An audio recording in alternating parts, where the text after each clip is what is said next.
Good morning. We're on. So today I'd like to talk about eyewitness testimony, although we still need to talk about finishing up chapter 4, talking about malingering and liars, that sort of thing.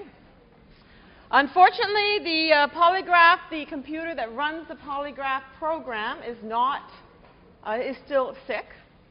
And so I'm going to the computer store this afternoon to try and revive it.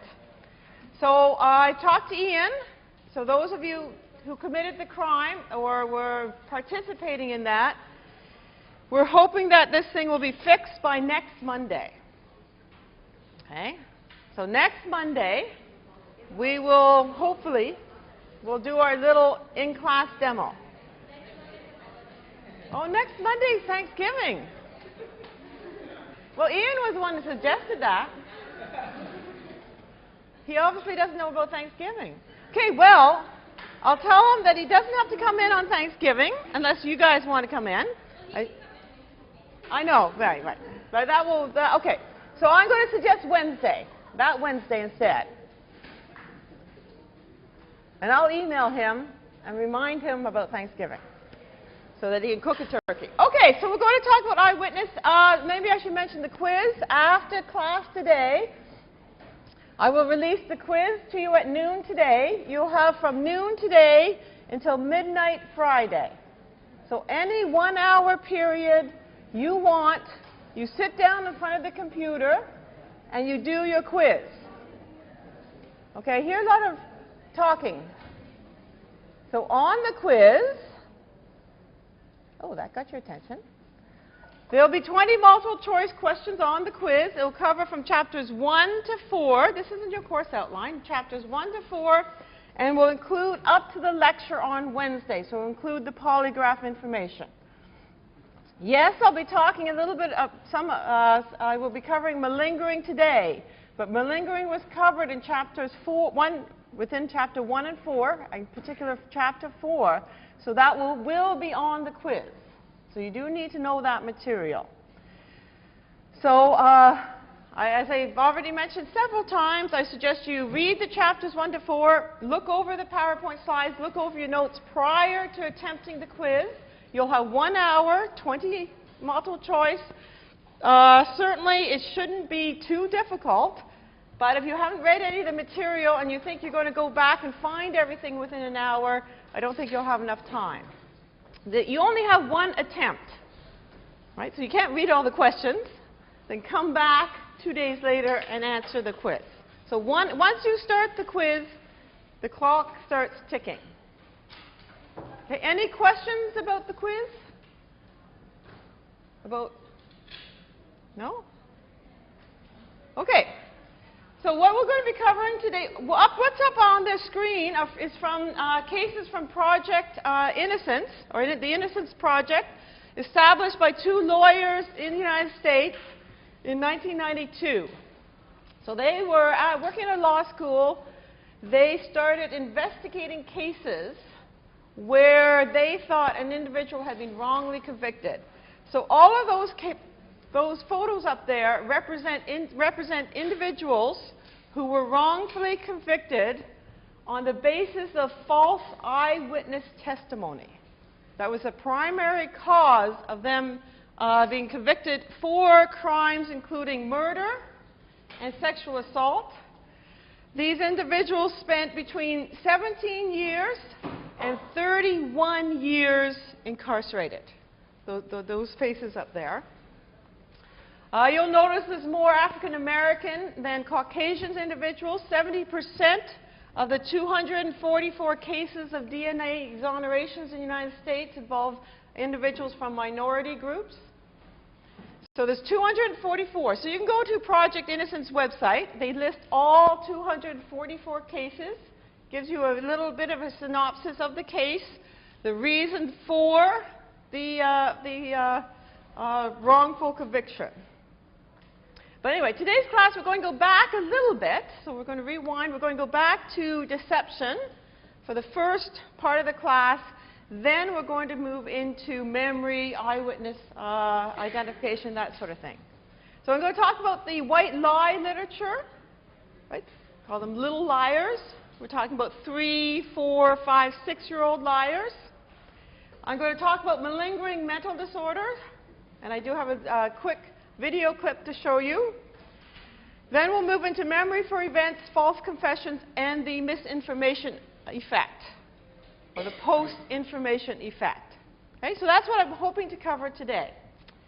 What I will mention right now is the psychology department is holding an information session this Thursday. So if you are a psychology major, or perhaps if you're a CCJ major, concentration in psychology, you may want to come to this information session. It's on the psychology website to get more information. But anyway, what psychology undergraduates need to know to succeed. Good thing. You all want to succeed. So there'll be the undergraduate chair talking about the undergraduate program, difference between the essay versus thesis stream, how to pick an honors seminar, how to find an honors thesis. I know you're in second year, most of you. So we're talking about something that will happen next year, the honors seminar, if you're in psychology and if you're in honors. And then the year after, the advisor, where you work one-on-one. She's going to cover all of that. Professor Lacroix is going to cover what sort of academic skills you need to succeed. Okay, so hints on how to write multiple choice exams, since this is, certainly useful. Hints on how to study, how to get to know your prof, that sort of thing. And then Craig Bunnell, who's our chair of the graduate committee, will be coming in and talk about graduate school, what you need to do to get into graduate school, what sort of marks you need, your GPA, what sort of exams you need to take, the GRE, how to do that, etc. So I know it seems a long way away for some of you, but again, you should start planning now, or thinking about it anyway, potentially where you want to go after you finish your degree here. So it's in Dutton Tower, the 20th floor, 4 to 6 this Thursday. Okay? And as I said, on the psych website, and certainly even if you're not in psych, if you're interested, maybe, I don't know, in transferring to psych, you certainly can move over. Okay, so I'm going to move back to this research on little liars. And certainly, children are being told not to lie, right? To tell the truth, to be honest. If they do some transgression or misdeed, right, they're supposed to take responsibility, etc., etc., etc. However, children are quick to see adults engaging in what we call white lies. Okay, so these are pro-social lies, right? Lies without malicious intent. Right? So you might say to a friend, right, how much you like that new shirt he or she's wearing, where you really don't think it's all that attractive. Right? You get a gift on your birthday. It's not exactly something you wanted or planned to use, but you still will thank the person and tell them how much you appreciate that gift. So certainly people have started to look at this sort of behavior in children. And certainly a lot of this research is happening at McGill University. Victoria Talwar is a psychologist at McGill, and she's done a huge number of studies looking at white lie behavior in kids. So here kids, when we talk about children, her sample group ranges from about 3 years old to 11. Okay, in this study, they were 3 to 7 years old. And what she did was what's called the reverse rouge task. Okay? So you bring your little child into McGill, the psych department. The experimenter plays a game with the child. And it's a memory game. It's set up so the child wins. The child will win even if the child does very poorly. Then there's this huge basket of really good toys, like attractive toys for 3, 5, 6-year-olds. So the child wins. Oh, sorry, I'm going back. I'm making a mistake. I'm on the next study. Okay, sorry. Ignore that. This task is where the experimenter comes in, asks the child, "May I take your picture?" Okay? So forget about the gift. Ask the child, may I take your picture? The child says yes, so the experimenter takes the child's picture. In half the cases, the experimenter comes in and has a red lipstick mark on his nose. Okay, so he's, right? And the experimenter asks the child, do I look okay? Okay? And if the child says, oh yes, you look fine, the experimenter says, can you take my picture? Okay? So then, if the child says, no, you don't look okay, there's something wrong with your face, then the experimenter pulls out a mirror and says, oh my goodness, and he wipes off the lipstick. Okay? But most kids, what they will say, you look fine. I'll come back to that. So that then the child takes the experimenter's face, and here's one of the co-authors. This is Kang Lee, co-author on the study. So there he is with that little piece of a little bit of a lipstick on his nose. So that's exactly what the children saw. Okay, he would come in with that lipstick. 85% of them said, yes, you look fine, and then went ahead and took the picture. Then the experimenter left, and a Confederate came in, and they asked the children, right? They actually had the photo that the child took. They asked the child, well, why did you say he looked okay when when he looks like that? And the children said, 50% of them said, I don't know. Remember, these are 3-, 4-, 5-year-old kids. But some of the children said, oh, I didn't want to hurt his feelings. Or they said, I thought this was a scar or a mark on his nose, and I'm not supposed to say anything about that. Right? So obviously they've been socialized by their parents. Right? You see something like that, you don't mention it. Okay? So this study is in your textbook. So they cover this study. Now the next study that this group did was this undesirable gift study. And this is the one I was getting mixed up on. So this study, they had 3 groups of kids, younger, middle, and older kids. They came in and played that memory game I was talking about. They saw the good gifts in a basket. Right? So almost setting up the expectation, you play the game, I'll get one of those good gifts. So they play the game, the experimenter says, you have won. And then his cell phone rings, his own dear, I need to go get this telephone message. He goes to the bookcase, gets a wrapped gift, not from that nice area, but from the bookcase, and gives it to the child, and then leaves. Okay? Then leaves the room, and then he returns, gives the child enough time to open up the gift, and it says, did you like my gift? Now, what gift would a 4- or 5-year-old kid not like to get? Clothing. Pardon me? Clothing? I don't know. Some kids these days might. Just think, what would you not like? Your grandmother, what would she give you? A book. A book? That would be great. I would love the book. Something that a grandmother would give you. A scarf? Yes, my grandmother would definitely give me a scarf. Okay, never mind. Okay, knitted. Okay, clearly, they don't want knitted sweaters, scarves, clothing. Give them a little bar of soap, a white bar of soap, right? This is Dove, but so anyway, can you imagine this 4-year-old opening up this bar of soap and saying, "Oh God." Anyway, so the experimenter comes in and says, "Did you like my gift?" Right? 68% of them lied and said, "Yes, I liked your gift." They also ran the study with the parents present, and when the experimenter left, right, the parents said, "Make sure you thank that person for the gift." So when they had parental coaching, the percentage went from 68% up to 87% said, "Yes, I like my gift." Right? And then what happened was, again, a Confederate would come in and said, "Oh, did you really like the gift?" "No, I hated the gift." "Well, why did you say, right, you liked it?" "Well, I told them," these are the older kids, remember, at 9, 10, 11, they would elaborate. They would say things, I'm very happy to get the soap since we've run out of soap at home. Right? Blarkey. I collect soap. And I'll add it to my soap collection.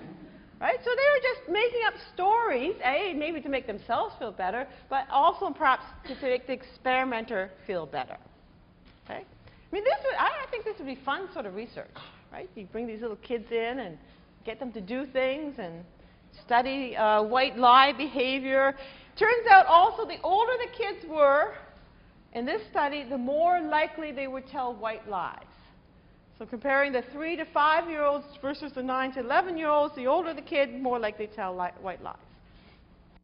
So we're coming to the end of talking about non-vocal cues to deception. And certainly one take-home message from that literature I talked about really last Monday.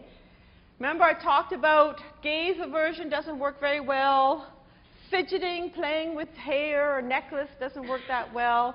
Really what works the best and what police officers should pay attention to would be what the individual says about the crime, or what the individual says about his or her behavior prior, during, and after. So certainly there's quite a bit of research looking at semantic or linguistic cues. Right? The more detailed information they provide, the more likely they are credible. The more the ability to fill in missing gaps, and as it turns out to admit to missing memories, the more credible they are. Okay, any questions about the deception or even the polygraph that Ian covered on? So if you were asked, okay, let's say you committed a crime. Okay, this was a real crime, not this fake crime. You stole someone's you stole my laptop. Would you? Okay, let me pick someone. Okay, you stole my laptop. Oh, I was looking at the guy behind you, but you want to steal my laptop. Okay, you. Okay, you stole my laptop, right? Would you take a polygraph exam? Maybe. Okay. Okay, so you, in the light blue, turquoise, teal, I don't know, what color is that? Blue, light blue, okay, got it. I'm very bad at colors. I would be a horrible eyewitness.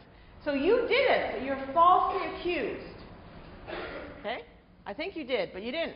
Would you take a polygraph exam? Yeah, I would. You would? Okay, we'll go back to your book and look at what % of innocent people get classified as deceptive. The error the polygraph makes is it falsely classifies. You don't want to take it because you are guilty. They might catch you. So I assume you want to get away with it. Right? You're innocent, right? So the potential will be that you'll appear to be guilty if you take the polygraph. Okay? You don't. What is there that should do? Well, they know they think they're guilty, but they'll even think more. They'll be to completely tunnel vision. If she comes out guilty, deceptive, they'll even think she's definitely guilty, right? We know the polygraph. Crap. Okay, I didn't say crap. Okay. Yeah, so the question is, now that she's taking this class, she'll know to go to the anti-polygraph website. You'll know to enhance your responses to the control question, not the relevant, and you'll be okay. Okay, you can try that out, but the best answer is anyone asks you to take a polygraph, you decline politely. Okay, would be best. Okay, we're going to move to disorders of deception, malingering. That's the last part of chapter 4, and there's two components when you're looking at whether or not to divide the different types of deception. Okay, so you're going to look at whether or not it's intentional or not. Did you consciously decide you're going to malinger or consciously decide you're going to engage in deception? And the type of motivation, is it internal or intrinsic to yourself or external? And this will become clearer as I go through. I'm only going to talk about 3 different types of deception. Okay, so intentionality, right, why you're engaging in the deception, and the motivation for it. Okay? So malingering is intentional. You know what you're doing. Okay? It's the intentional production of fake physical. Right? I have a headache. I have a stomach ache. Right? Exams coming up. You phone up the, well, you don't phone, you probably email the prof and say, oh, I have come down with this horrible cold. I can't write the midterm. You know, you're as well as can be. You simply haven't studied, right? This would be malingering, right? If you falsify physical symptoms, that's malingering. And your intention is for some maybe external gain because you want more time to study, right? Or worse than that, maybe you want to wait till everyone else writes the exam. Then you're going to email everyone and say, hey, what was on the exam? Okay, that's definitely an example of malingering in this sort of context. Okay, so for some sort of external gain. Okay, so if I were to ask you, why would someone in the forensic let's forget about forensic. Why would someone malinger a mental disorder in general? Why might someone malinger their schizophrenic, depressed?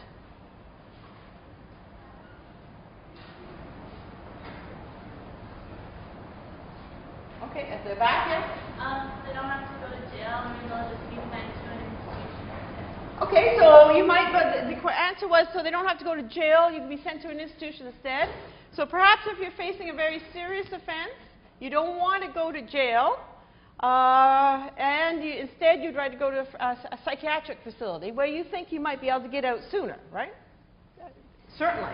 And that's certainly one of the major issues for malingering within the forensic context. Okay, someone else? Yeah? Attention. To get attention, okay, but remember, malingering is faking symptoms to get some external gain. Now, attention-seeking psychological gain is something else. So it has to be some external gain. I can see how you think attention might be, but really that's sort of inside the person's psyche. Okay, so I wouldn't say that's malingering. Yeah? They don't have enough money to support themselves, they ask you to mental to receive better care, they need food or... Okay. So if they're homeless, maybe they can take mental disorder. Good. Okay, so the answer was if someone's homeless, they might fake a mental disorder in order to get into a facility so they have somewhere to stay, right? They have some food. And certainly with deinstitutionalization of the mentally ill, we closed a lot of the civil psychiatric facilities. This is going to be a primary motivation for someone who's homeless. Right? They may exasperate or exaggerate their symptoms in order to get off the street. Okay? Two more. Yeah?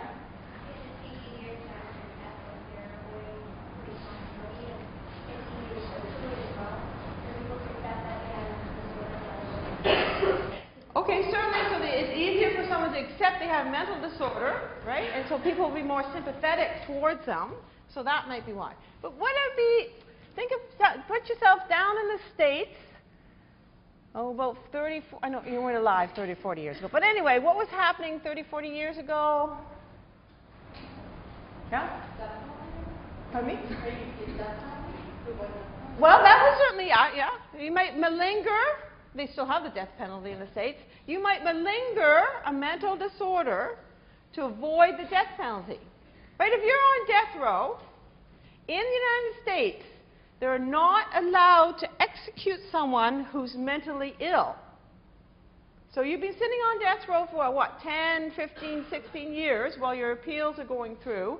You develop a mental disorder, then they will not execute you.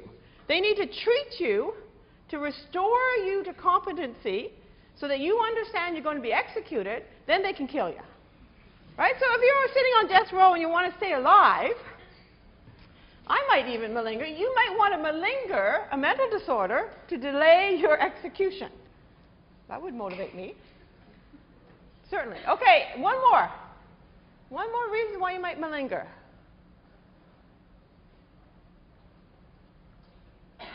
At the back, yeah? Drugs, maybe. Okay.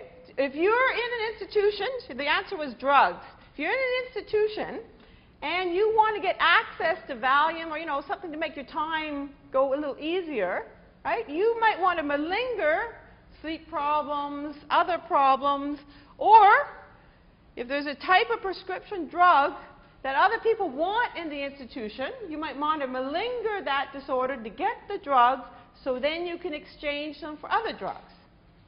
Certainly that happens a great deal. Okay, to avoid punishment, that would be the death row case, or if you're wanting to go to a forensic psychiatric facility. You didn't mention this one, avoid military duties, right? If you were being conscripted into the Army, you don't want to go fight, you could potentially malinger some sort of physical disability, mental disability, so you would not be sent to avoid certain military duties. Certainly to seek financial gain, right? You're in a car accident, you have a minor whiplash, you exaggerate your whiplash in order hopefully to get additional insurance money. Right? You hurt your back, you trip and fall here at the university. You want to sue the university because they're unsafe steps or something. I don't know, you can make something up. You slip and fall in the grocery store, and then you're going to malinger some sort of mental disorder. I don't know, you hit your head, you have memory loss, you can't do well at school, etc., etc. So you want to get money. You know, we already mentioned this, obtain drugs to get transferred from one institution to another.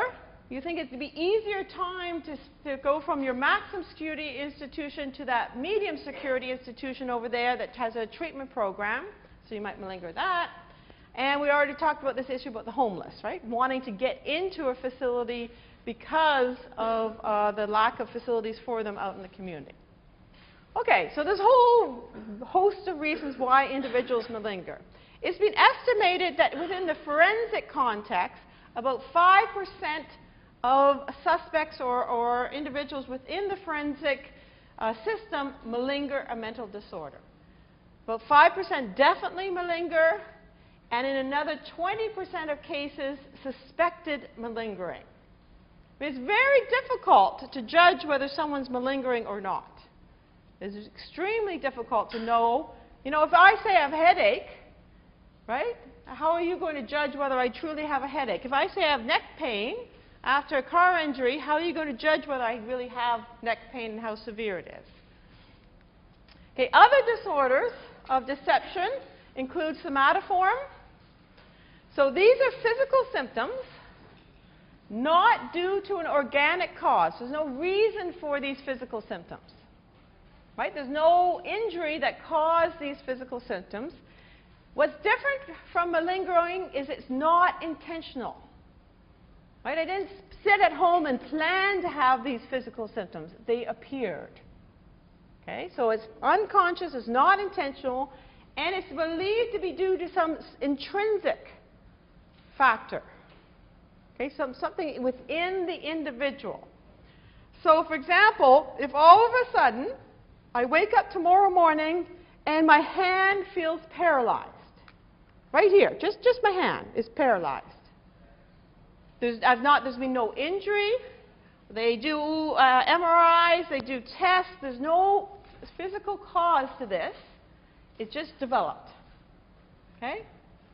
Who knows why it developed, but it developed. That would be the example of what's called a conversion disorder. This strange paralysis that occurs. Okay? So there's these sort of disorders, like somatoform. The other type of disorder that's probably a little more common are fictitious disorders.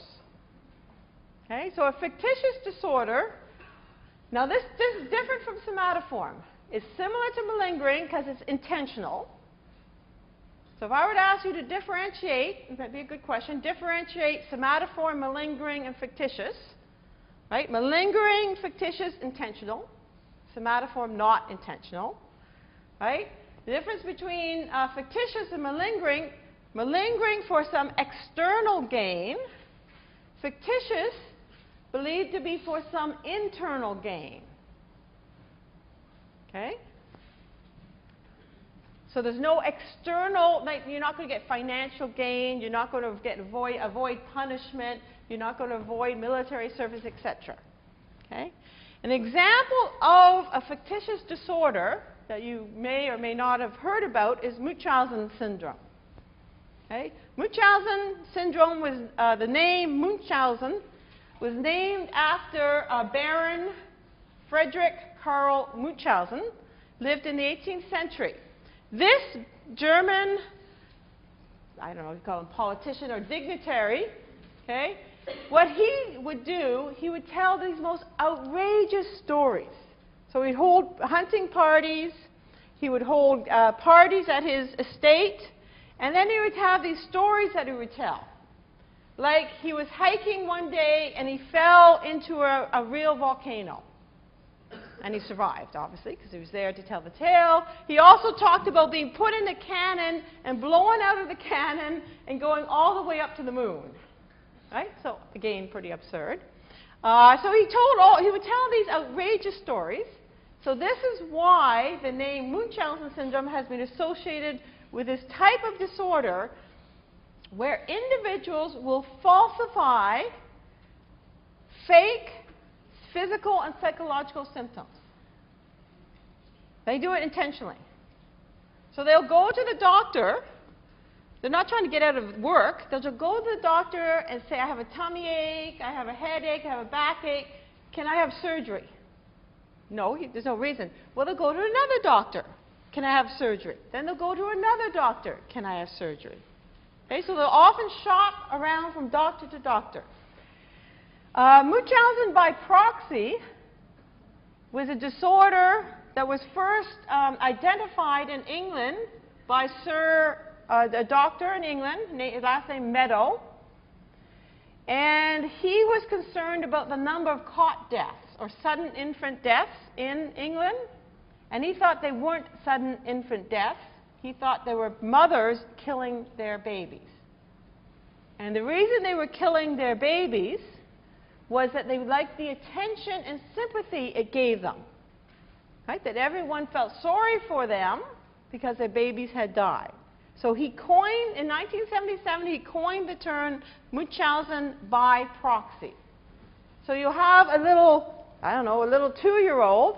You start taking your little 2-year-old to the doctor, claiming the 2-year-old is vomiting all the time. Right? In the middle of the night, she wakes up and vomits. The doctor investigates, can't find anything wrong. You then might give your 2-year-old a mini overdose of something to make her sick. Right? And then you take her to another emergency CHEO, and she vomits in the emergency ward. Then they hospitalize her and investigate, what could be wrong. And so the idea is, typically it's mothers. Most of the cases have been mothers who then make their kids ill, or just simply tell the physicians, right, my child's ill. And the idea is that all the nurses, their neighbors, their relatives, everyone will feel sorry. There was another case in Florida, I'm going to talk about one case in Florida, where this woman actually shaved her little kid's head, right? Put white sort of makeup on her face and claimed the child had a brain tumor, right? And was really ill, right? In order to get sympathy from the school and the neighbors, etc. Okay? So Kathy and Jennifer Bush. Kathy is the mother in the picture, and then that's little Jennifer at age 7. It is alleged, and she's been convicted, between the ages of 2 and age 8 years old, the mother would repeatedly take Jennifer to the hospital, claim that Jennifer couldn't keep food down, would vomit all the time, couldn't eat. So between the ages of 2 and 8, 200, we're not talking about 5 or 6, 200 hospitalizations, spent this many, 600 and some odd days in hospital. She was admitted into the hospital because supposedly she was ill, and underwent 40 different surgeries. She had a feeding tube, she had a colostomy bag, right? I mean, this is a 6, 7, 8-year-old child who experienced this. The nurses became suspicious about the mother coming to the hospital because after the mother would leave, the child would get sick again.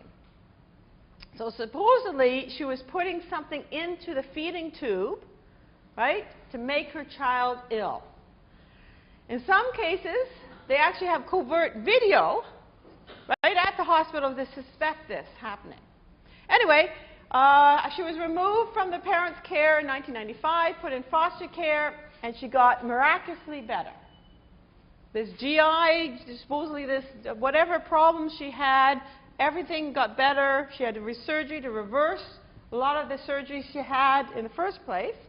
Her mother was charged with aggravated child abuse and fraud and got convicted in 1999 and was given a 3-year sentence.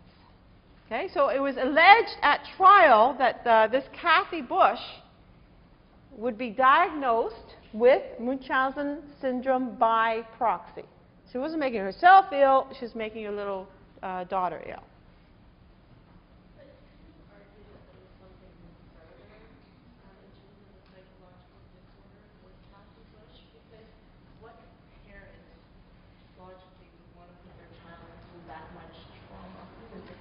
Okay, right. So the question is, wouldn't you think there's something more psychologically wrong with Kathy Bush to put her child through this extensive these surgeries, etc.? Well, maybe she had other issues, personality disorder, but certainly what she was assessed at by the mental health professional was Munchausen by proxy. That she was motivated primarily for some sort of psychological need for attention, sympathy, whatever. She didn't appear to have any other, personality disorder or other problematic behavior. Now, certainly it's been disputed, right? There's a website that challenges Munchausen by proxy. And these are mothers who've been, what they claim are being falsely accused of being diagnosed by Munchausen by proxy. So there's this whole website devoted to saying that, no, my daughter was actually ill, and you falsely diagnosed me with this. Okay? Yep. So the 3 years in jail that she was sentenced, even though she had this disorder, because they actually diagnosed her with disorder? Well, at trial, the assessment was she had Munchausen by proxy. She was sent to 3 years. She is now being released. And the latest about this case was that the child, who's now 19 years old now, wishes to get reunited with her mother. Because one of the conditions of the sentence was the mother have no contact with Jennifer. So they had no contact, right, for 10, 11 years. The mother is now out in the community. She's been released, right? And now the daughter's asking the judge to lift the no contact order. She says, look, I'm 18. I can do whatever I want now. So she, right, about a year ago, she's gone back and said, can you lift the no contact order? So and it's coming from the daughter. And the mother wants to see her daughter again as well. Well, like, if it was a disorder, why did she go to jail? Don't they, I'm not really sure how it works, but aren't they supposed to be sent to the hospital? Okay, so the question is, if this mother had a mental disorder, couldn't she have pled at the time of the charge or a trial that this is the United States, so the term would be not guilty by reason of insanity, right? So that she was insane at the time that she was doing this over this 6-year period, right? And that she, because of her mental disorder, she committed these offenses. So that was, yeah. Well, certainly Munchausen by proxy is typically not included as the type of mental disorder that would fall under NGRI provisions. She knew exactly what she was doing. She falsified what she was doing. She intentionally put noxious substance in the feeding tube to make her child ill. So certainly it was never, the issue of NGRI, not guilty by reason of insanity, was not raised in her case. And we're going to come back in a couple of weeks. We'll be talking about NCR, what the term we use here in Canada. Okay, any other? Yeah? Are they doing anything to protect other children? So, like, when Kathy gets released, she can technically go get impregnated and just use that as an cycle. Okay, so So would they, get her tubes tied? Like,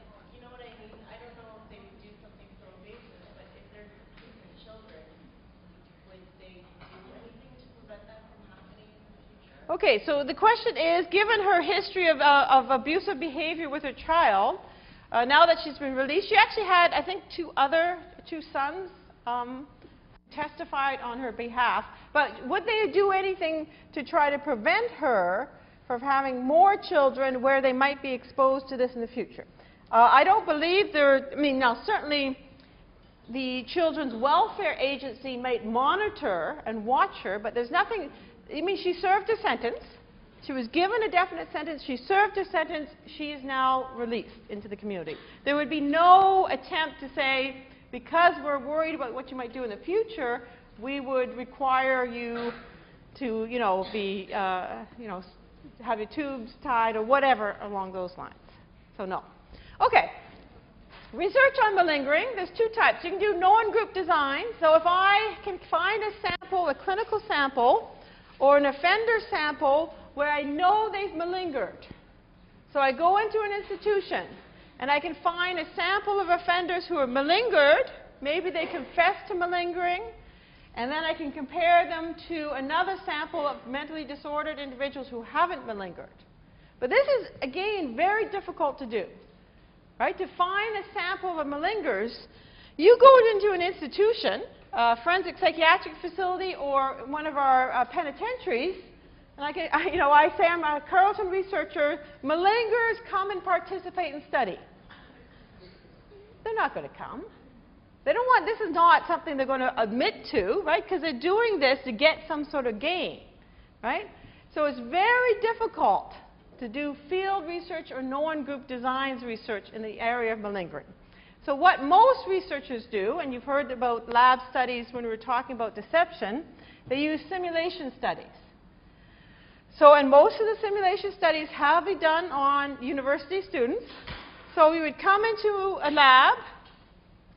I would randomly assign you, okay, to fake a mental disorder or to tell the truth.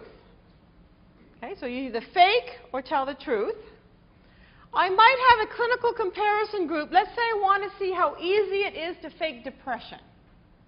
Right? Feelings of hopelessness, fatigue, suicidal ideation, that sort of thing. So I might get a clinical group to answer my question truthfully, because then I'll know what symptoms are actually associated with depression. Okay, so I'll know what are the true symptoms. Then I'll bring you in, and I'll say, okay, this half the room, fake depression on my instrument or my scale, and this half the room, don't fake. Answer honestly. Okay? And then I'll see whether or not my scale or instrument can detect the fakers versus the non. Okay, you get the idea?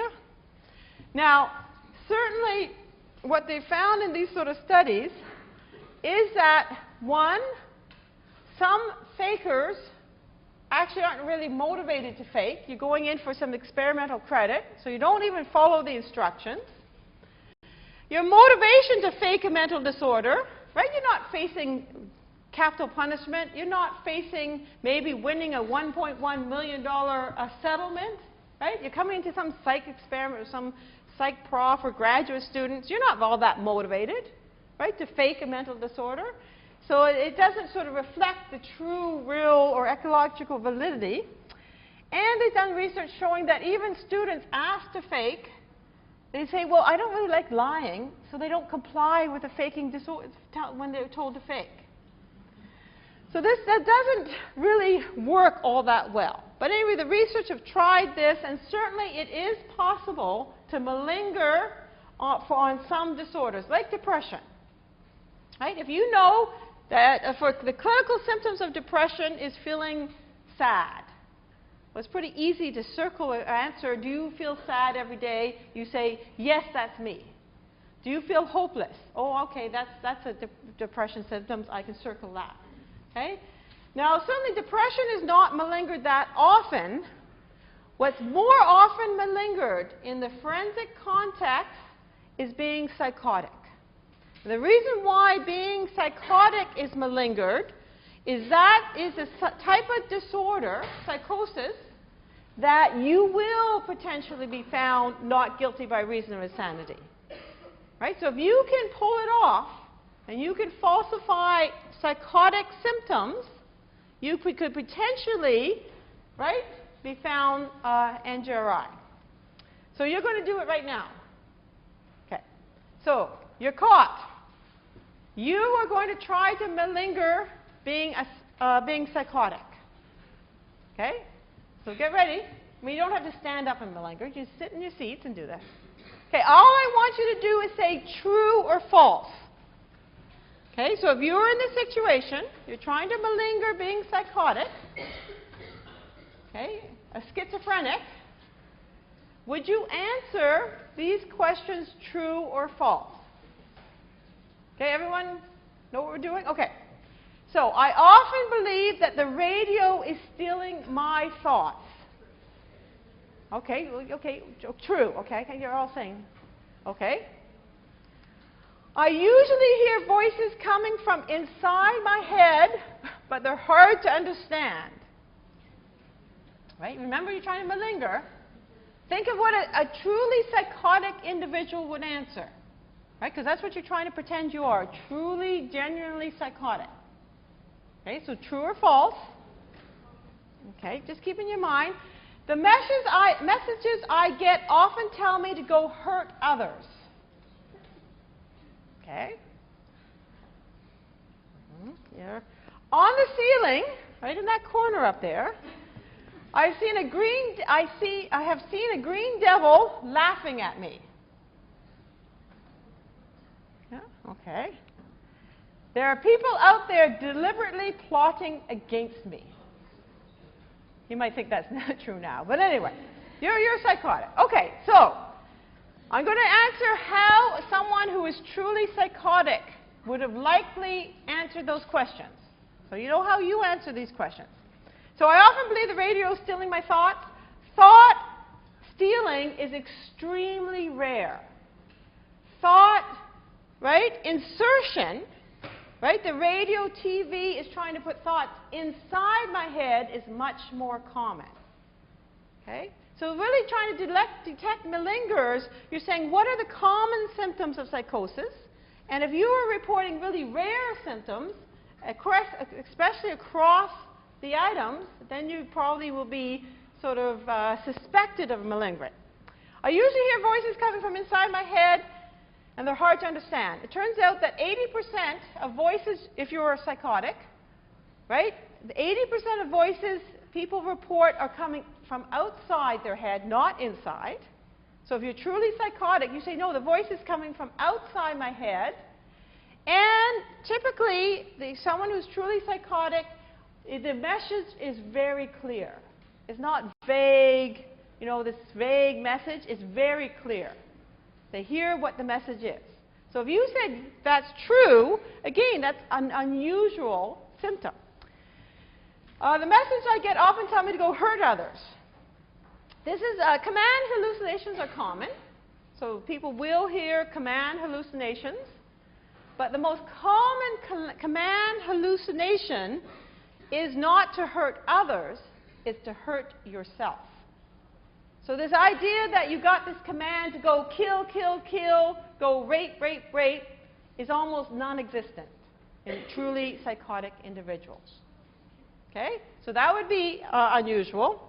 On the ceiling, I've seen a green devil laughing at me. This is a bizarre visual hallucination. Typically, people hallucinate real people, not dogs' heads talking at them, or aliens from planet Mars coming in. So this would just be so bizarre. It's just so odd that, I mean, maybe one out of 100,000 psychotics might report this, but on average, it's not.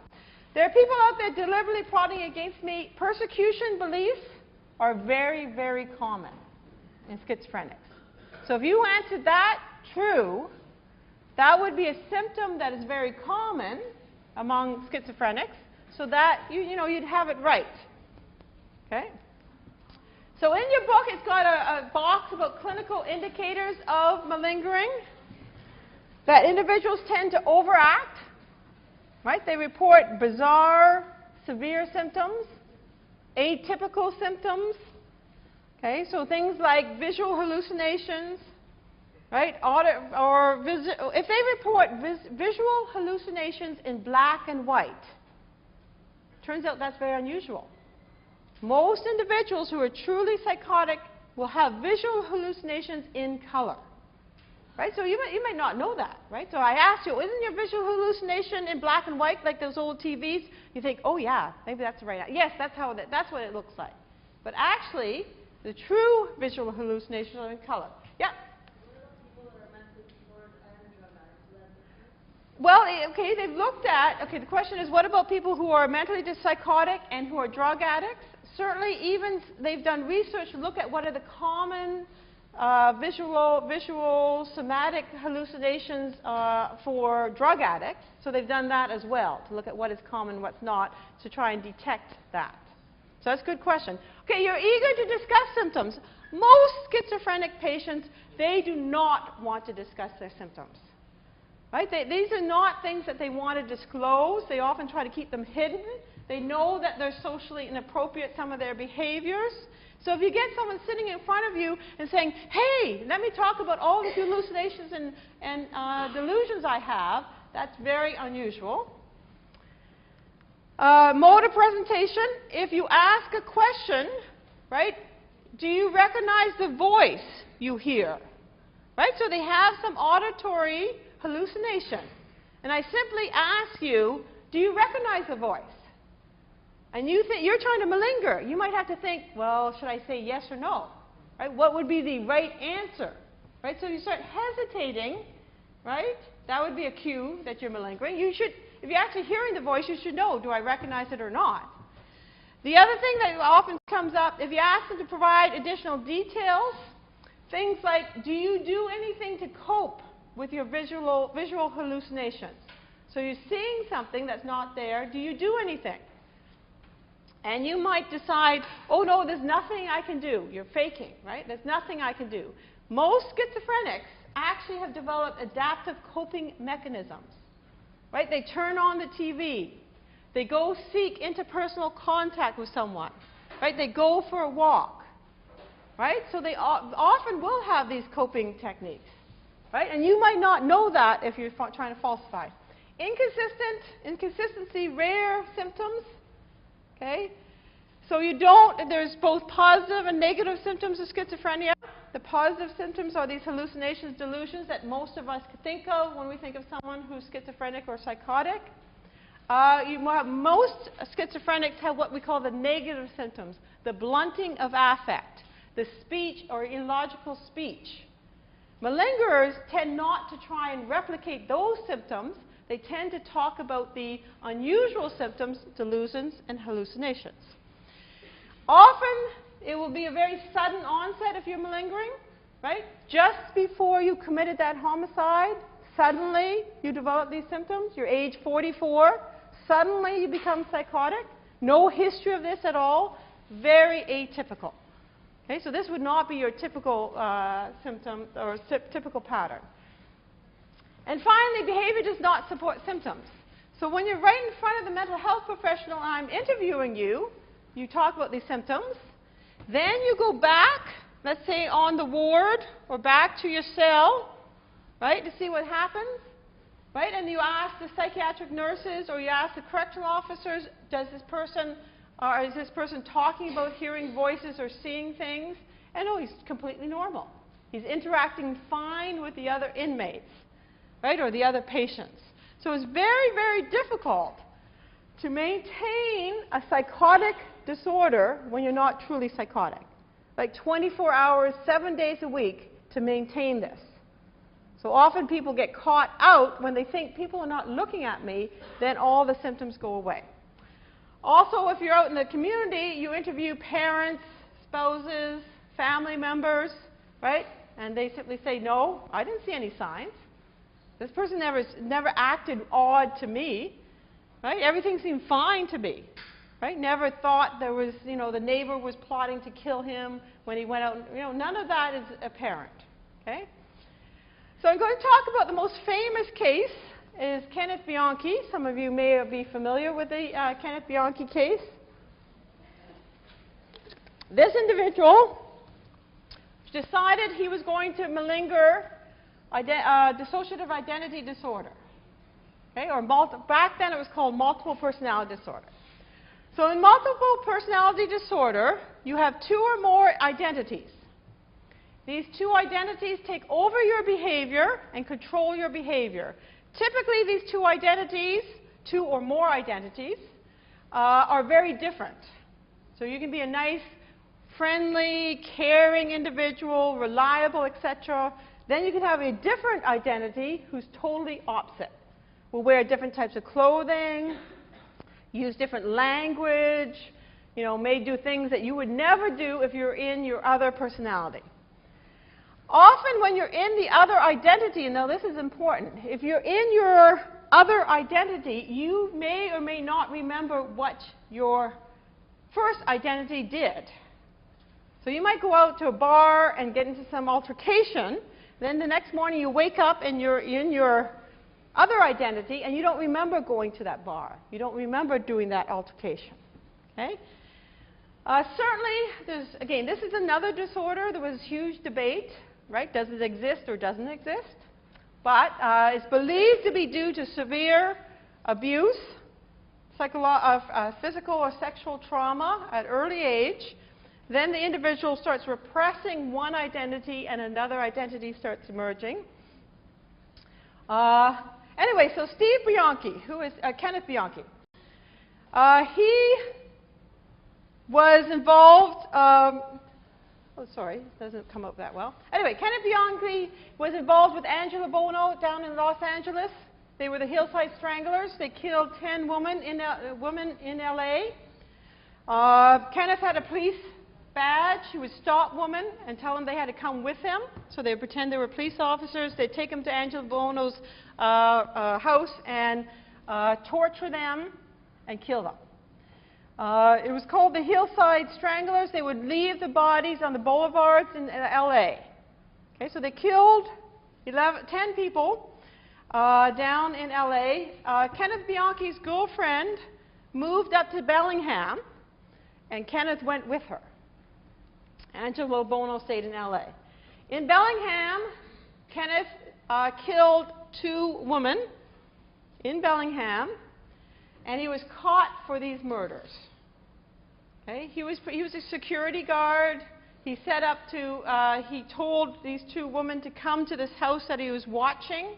One of the women left a note for her boyfriend, "I'm going to this house to meet this person." And that's how Kenneth Bianchi was caught. He was then, they fingerprinted him, and then he was linked to the LA murders from fingerprint evidence. Okay? So now he's sitting in jail. He's up in Bellingham. He's sitting in jail. On March 9th, he watches the movie Sybil. Right? In the Commons area, they had this movie. So Sybil is a case of a true story of a woman who, due to severe sexual abuse, developed 16 different personalities. Okay? So he watched this movie March 9th. Okay? Then he starts getting evaluated by psychologists and psychiatrists. On March 21st, the Dr. Watkins, who's a psychologist for the defense, comes in.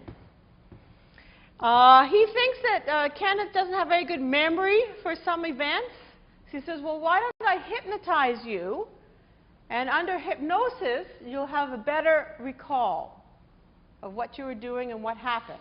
Right? Because Kenneth Bianchi was claiming, well, they say I was involved in these killings down in Los Angeles. I don't remember any of it. Right? So they say, okay, well, let's hypnotize you. About the second hypnotic, the sessions, when he was hypnotized, suddenly his alter identity, Steve, emerges. And Steve, Kenneth Bianchi, is this, clean-cut looking fellow, very polite, very helpful. His girlfriend says he's a wonderful guy, nothing's wrong with him, etc. Anyway, Steve comes out, and then Steve, the alter ego, or identity, confesses to the LA murders and implicates the cousin. Okay, so you got this scenario. So then the defense says, well, he's got a mental disorder, right? He's going to plead not guilty by reason of insanity. Now, the reason Kenneth Bianchi wanted to be found NGRI, because he knows he's going to be extradited to California. California is very keen on getting the death penalty for these guys, right? They killed 10, right? Where else would you want to use the death? He knows he's going to be sent down to California. He's pretty sure he's going to be found guilty of capital murder and given the death penalty. But he knows that if he's found not guilty by reason of insanity, he will not be eligible for the death penalty, right? So obviously he's highly motivated, right, to malinger a mental disorder. Okay? So on March 29th, I mean, it's all happening pretty quickly, right? His defense enters a plea of not guilty by reason of insanity. In May, okay, so then the prosecution said, well, this seems to be awfully convenient, right, that he's come up with this multiple personality disorder. So this Dr. Orn, Martin Orn, is a psychiatrist who's an expert in hypnosis. Okay, he does a lot of research and studies in the area of hypnosis. He was called in. He then did a whole bunch of little tests to see if he could trick Kenneth Bianchi. And what he wanted to try to do was prove that Kenneth Bianchi was actually faking going into hypnosis. So then, because remember when he was in hypnosis, that's when his alter ego Steve emerged. So if he could prove he was faking hypnosis, then the diagnosis of multiple personality disorder would be in question. He then looked at trying to prove Kenneth Bianchi was faking MPD. So he went to the prison. Okay. So he hypnotized your Kenneth Bianchi. Do you mind? Okay, we got Kenneth Bianchi here. I'm Martin Orn. I don't know how to hypnotize you, but you're going to pretend you're hypnotized, okay? Yeah, you're in an altered state now? Yeah, he's in an altered state. Okay, and then I'm Martin Orn. I'm going to say, oh, look, here's your lawyer. Your defense lawyer has come to join us. This is fake. There's no defense lawyer there, right? So the defense lawyer is there, and I say, well, can you describe him? Okay, what are you going to do? Are you going to describe him? I'm saying he's here.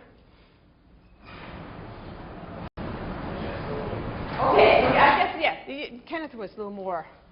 Yeah, he said yes. So he described, and he said, oh, so-and-so, you got your hair cut. Oh, it looks really, I like your suit you're wearing, which is fine, because that's what will happen if you're hypnotized. So you can describe this. But what was weird was that Kenneth Bianchi got up and shook his lawyer's hand. It's very rare that someone who's hypnotized will generate that tactile interaction with someone who's actually not there. They will describe. So Kenneth Bianchi failed that. Okay? He also did this test where he told you that you got on your hand of drawing a circle. He put a circle on the hand. He says, now you're hypnotized, okay? You cannot feel anything in the circle. Okay? When I touch you in the circle, you can't feel. You can feel everywhere else. So then he blindfolded you, so you couldn't see. You had your hand out, and he started touching you in different places. Okay? And you said, you know, did you feel that? Yes, right? Then he touches you in the circle. Now you're going to say yes or no, did you feel that? Probably said no. He didn't feel it. Okay, just a minute. He didn't feel it. Right, okay. So he's faking. He wouldn't have said no. He might not say anything. Right? Because if you can't feel it, you wouldn't say anything. Right. I understand what you're saying. You're saying, right? And you're saying he said yes. He probably would have failed enough and you said yes. Okay. And what he did was initially, first time it was touched, he said yes. But then he thought, well, he told me I couldn't feel it. So the next 5 or 6 times, when the doctor touched him here, he didn't say anything. Okay. But Orn has done experiments. When you're truly hypnotized, and even though I tell you you can't feel this, if I do that tactile touch, you actually say yes. Even though you might say, well, if they think you can't feel it, you should not say anything. Right? So again, he tricked Bianchi. So he had all of these. I mean, it was just a classic. Everything he did, Bianchi failed. So that's why he questioned whether he was gone to hypnosis. Another time what he did was when he was leaving, Bianchi was still in the room. He talked to one of the correctional officers who was waiting outside to take Bianchi back to the cell. He says, you know, this is the most unique case I've ever seen. I have never been involved in a multiple personality case where the individual claims they've only got one identity. This is just so rare. It never happens. The average number for females is 15 and for males is 8. Right? So what happens the next day? Dr. Orrin comes back. Well, little Billy emerges.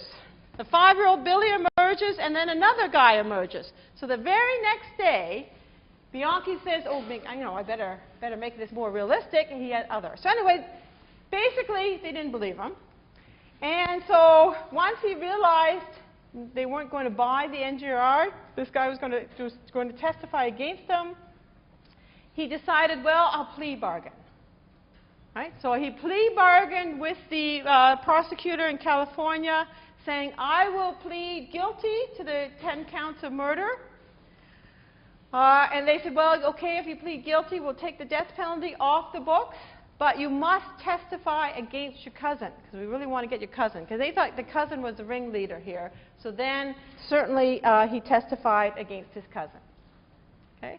So I'm not going to show you the video clip. You can watch the A&E video clip. They've actually got the actual clips of Dr. Martin Orrin and Dr. Watkins, where the new alter ego comes out. So you can watch it on YouTube, and you can see for yourself how genuine you think Bianchi is.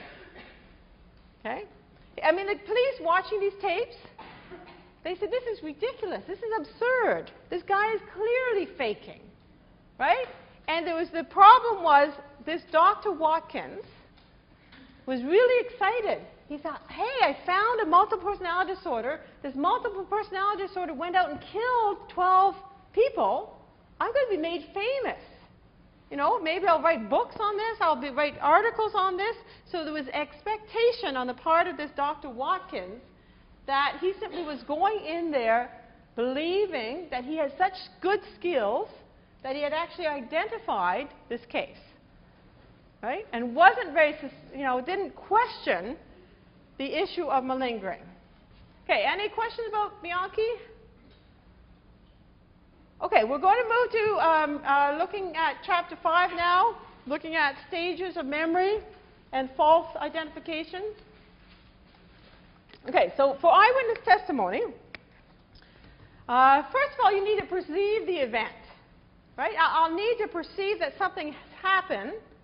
Right? So you have to pay attention to something in order to encode it. Then I'm going to pay attention or perceive the event. I'm then going to encode it in my memory. Okay, so the assumption you need to process that event. Okay?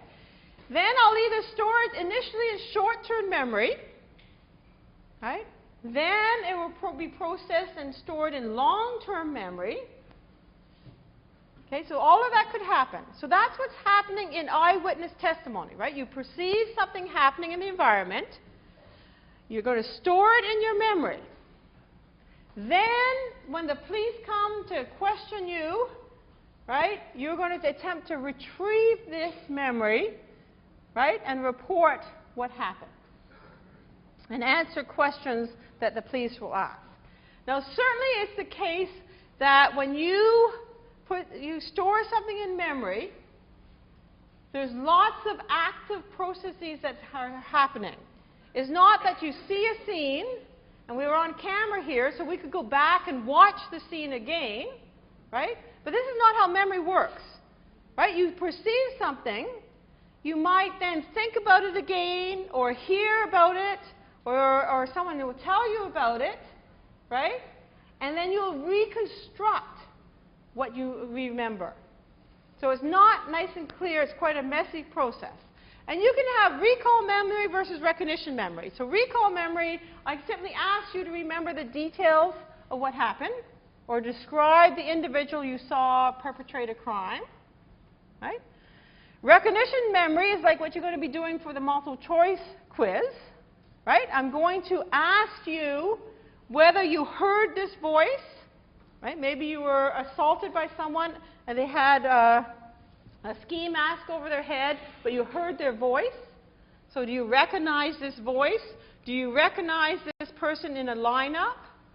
Right? So that's recognition memory. Do you recognize someone you saw?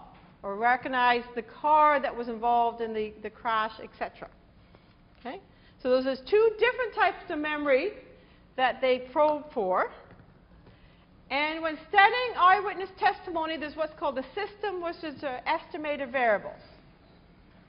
Okay? So system variables are variables that are preventable. These are errors that can occur that we can prevent. So there's something within the legal system, right, that can alter the reliability of the eyewitness. Okay, so it could be something like police interrogation, right? Are using minimization, maximization techniques, right, to potentially impact what the eyewitness remembers. It may be the fact that I question all the witnesses together on the side of the road. Right? You witness an accident and I bring you all together so everyone hears what everyone else says. Right? So I can prevent that by just separating you and interviewing you.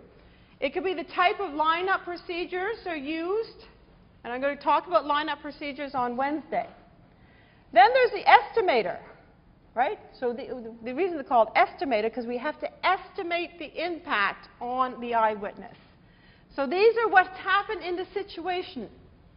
Right? You woke up, you hear some screaming outside your door, your dorm door, you look down in the parking lot, you don't have your glasses on. Right? I can't control that. Right? You didn't have your glasses on, it was 1 o'clock, it was very poor lighting. Right? So all of that will impact eyewitness testimony, right? But I can't control that. The system can't control that. You might have gone, been coming home, getting off the bus, you had too much to drink or you had a lot to drink, you're intoxicated, and you witness an accident. Right? So you're intoxicated at the time. That's going to influence your memory, but I can't control that as a police officer. The age, right? You might have a 5-year-old witnessing something versus a 10-year-old, right? And again, you can't control that. Okay, so there's two types of variables. One type of variable you can control, interrogation, lineup procedures, etc. The other type you can't. I mentioned Innocent Project. So there's been 244 exonerations since 1992 in the United States. These are DNA exonerations. So they've looked at, right, DNA evidence has cleared someone who has been convicted of rape, sexual assault, or murder. Sometimes it's armed robbery. Most of the times it's either rape or sexual assault. 75% of these DNA exonerations, the primary cause of the wrongful conviction was due to eyewitness misidentification. Okay, that's huge. Right? So if you are a witness, let's say you experienced an assault. Someone came and viciously beat you up. Right? And you identify your attacker, right? And said in a lineup or in a photo spread and said, that's who did it. Then you come to court and the suspect is sitting there at the front desk beside the defense attorney and say, he did it to me. That has a tremendous impact on juries, right? I mean, if she was there and she said he did it, she must have done it, right? So this is why there's so much emphasis put on the problem with eyewitness misidentification, right? Because we now know it's the leading cause of wrongful convictions. Now, there are other causes of wrongful convictions, and the reason why this does not add up to 100 is that typically in these wrongful conviction cases, there's a multitude of errors made. Right? It's not just one error. Okay? So in invalid or improper forensics in half the cases, This is where individuals are using things like bite marks, right, on the victim and matching the bite mark to the perpetrator. It's very difficult to do. The reliability of this is pretty poor. Fiber identification or hair identification. So a lot of times there's a hair analysis done, and that matches the perpetrator to the victim. That's been problematic. I already talked about false confessions. In about a quarter of these cases, it's false confessions. Informants and snitches. Okay, so you're in the jailhouse and you're chatting with your cellmates. They're facing a pretty bad sentence. They decide to tell the prosecutor, say, hey, I want a meeting with the prosecutor in that case of so-and-so. That person confessed to me that he did it. So in 50% of these cases, informants, other offenders in the system said, yes, so-and-so confessed to me. Basically, they lied. Right? They want to get out of jail. They want to be seen as working with the prosecutor so they'll get a more lenient sentence. Bad government includes police and prosecutors. So if the police falsify or fabricate evidence, if the police lose evidence, if the prosecutor suppresses evidence and fails to give evidence to the opposing side. So in about 10-13% of the cases, it was that sort of problem. In one DNA case that they were trying to exonerate, the prosecution and the police said, well, let's tell that Project Innocent we don't have any DNA. We'll tell them we've used it all up for testing, so we don't have any more. So they basically blatantly lied and said, we don't have that material, so you can't test. Right? And so there was investigation. Finally, it turned out they did have some semen sample that could test, and the guy was exonerated. Right? So that's what we mean by bad government. Expert misconduct. These are experts that will go to testify, and they will overstate the findings. Supposedly, the Houston Forensic Lab, there was this woman working there who would just fake findings. Fake. Said, oh yeah, I think the guy's guilty, so I'll fake the serology reports. Now, this good news is it doesn't happen, or at least they're not found out that often. It doesn't happen that often. So in 5% of the case, faking the data was involved. And I'm going to talk about one more case, so don't leave, because I'm going to talk about the Guy Paul Morin case, and then bad lawyers. So these are lawyers who are drunk, lawyers who didn't call any witness, lawyers who didn't prepare opening closing statements, lawyers who didn't investigate alibis, right? They're incompetent individuals. So that doesn't happen too often. So these are all cases in the United States. We have the three famous cases, the Marshall, Milgaard, and Morin case here in Canada. And it's not just those cases.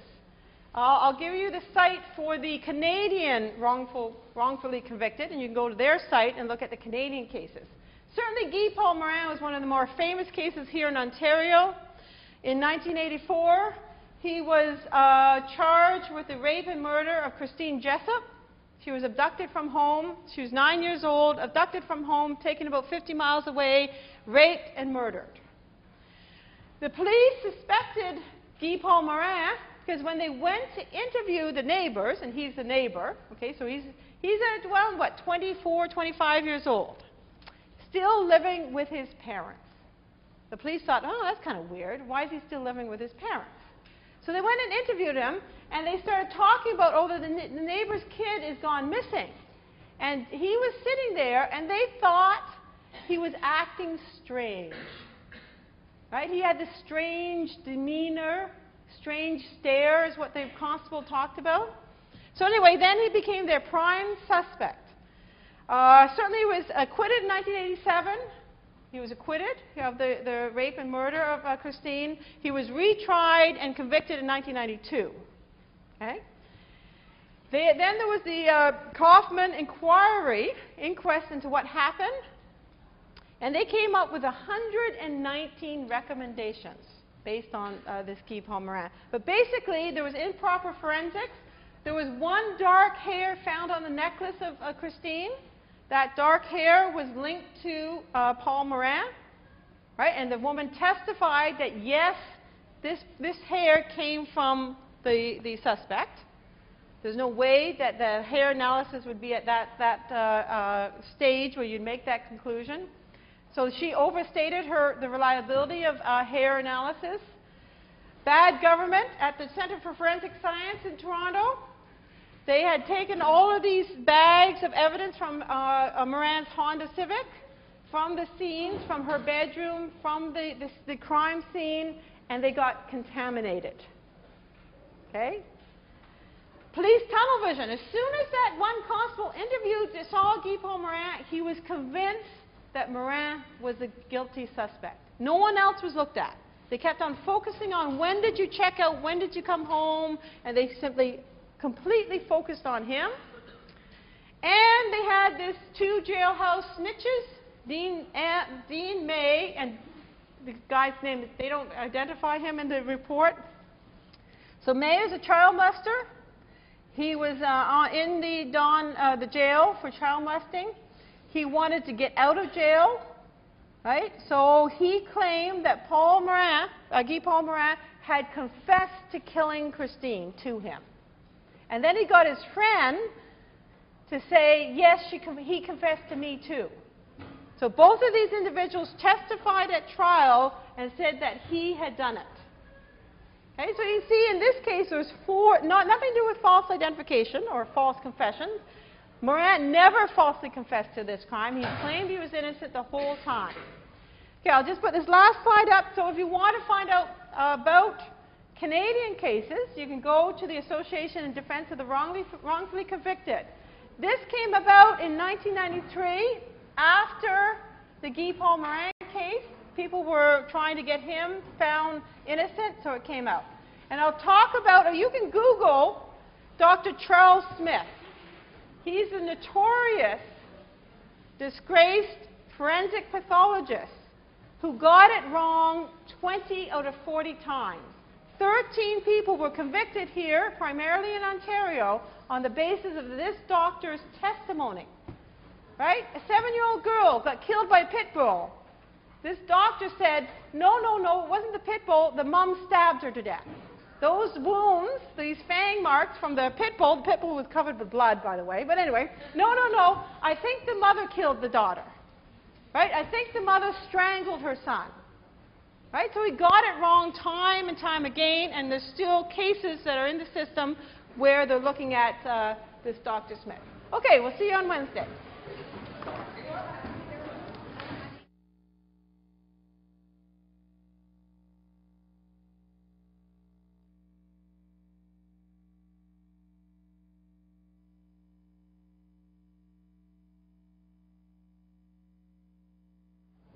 Okay, we now do have the polygraph working, and so we are going to go back a week ago where we had the mock crime that was committed. So this was last, I guess, Monday? I don't know. Anyway, it was within a week or so. So what we're going to need, hopefully, the 3 individuals who were involved in that event are here today. So do we have the 3 individuals? We have 1.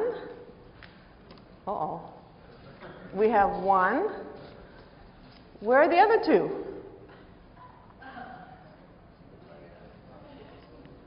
Well, okay. You can come on down. Oh. Okay, well, another option is we just do another mock real crime? quick, yeah. Oh, let's see if she's guilty. Come on down. I don't know. She looks guilty to me. Now, you remember. Okay, she's so nervous she almost stumbled. Okay. Oh, that would be the wrong chair. You have to Sorry, go sit over there's there. that one over here. Okay, I'm going to give it over to the interrogator. He's a really nice interrogator. Okay, so you take over. Sure. And have you ever been polygraphed before? No? Okay. Do you think it's going to work? You don't know? Okay. So can I get a volunteer, like from the audience, to come down? We need to repeat the questions. Hold on. What was your questions? Oh, have you ever been polygraphed before? And do you think it's going to work? Okay, deja vu. All right. So, can I ask for like a female audience member to come down and help out? Yep. Okay, come on down, just to put this thing on.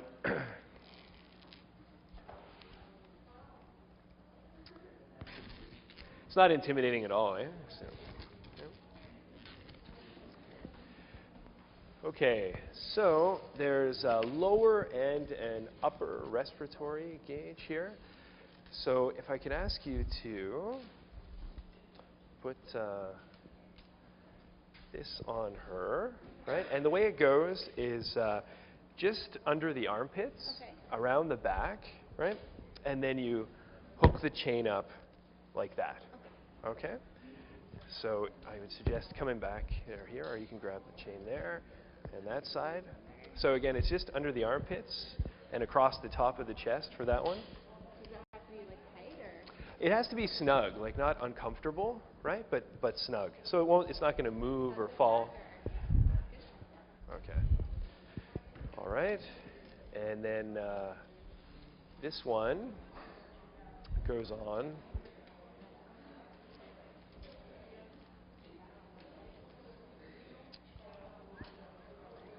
Just above the belly button. Okay. Wow, this is worse than the hangers in my closet. Yeah.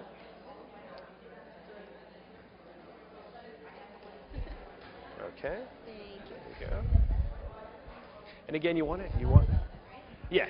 And again, you want it to be snug, not super tight, but you have to feel it. So if the middle part stretches slightly, then that's a good thing.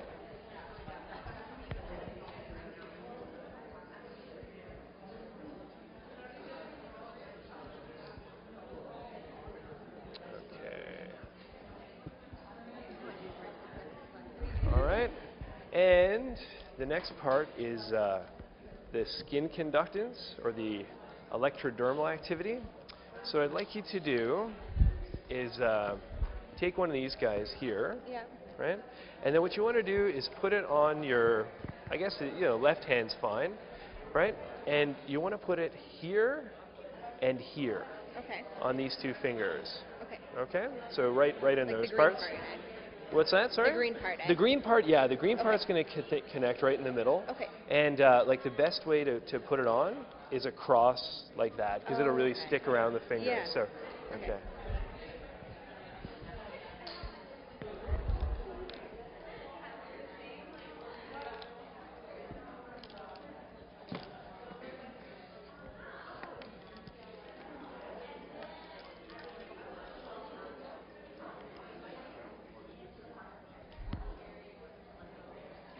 Okay, great. How do they feel? You feel like you're going to stay on? Hey, great. Okay. Because some people, I don't know what it is, but some people, electrodes just don't stick, right? No matter how much alcohol or how much rubbing you use, right? Okay. So then these guys just snap on, right? It's that easy. So if you yeah, just snap them on. Weird. Yeah.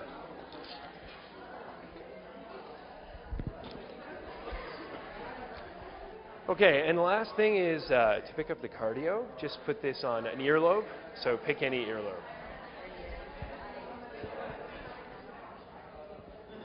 Okay, thank you very much. I appreciate it. Thanks. Thanks. Okay. Okay.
Okay.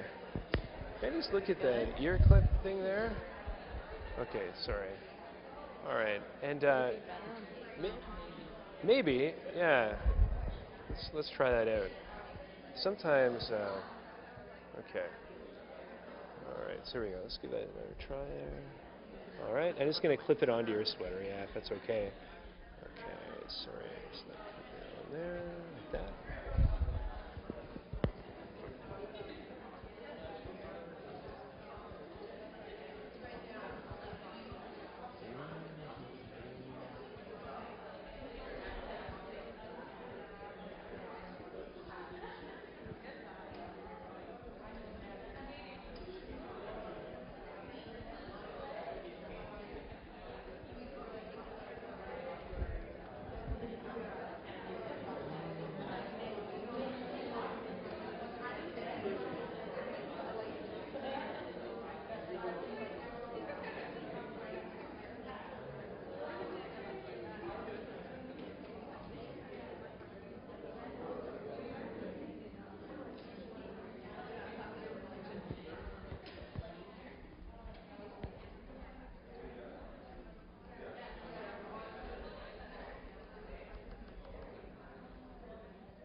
Okay, so are you feeling comfortable?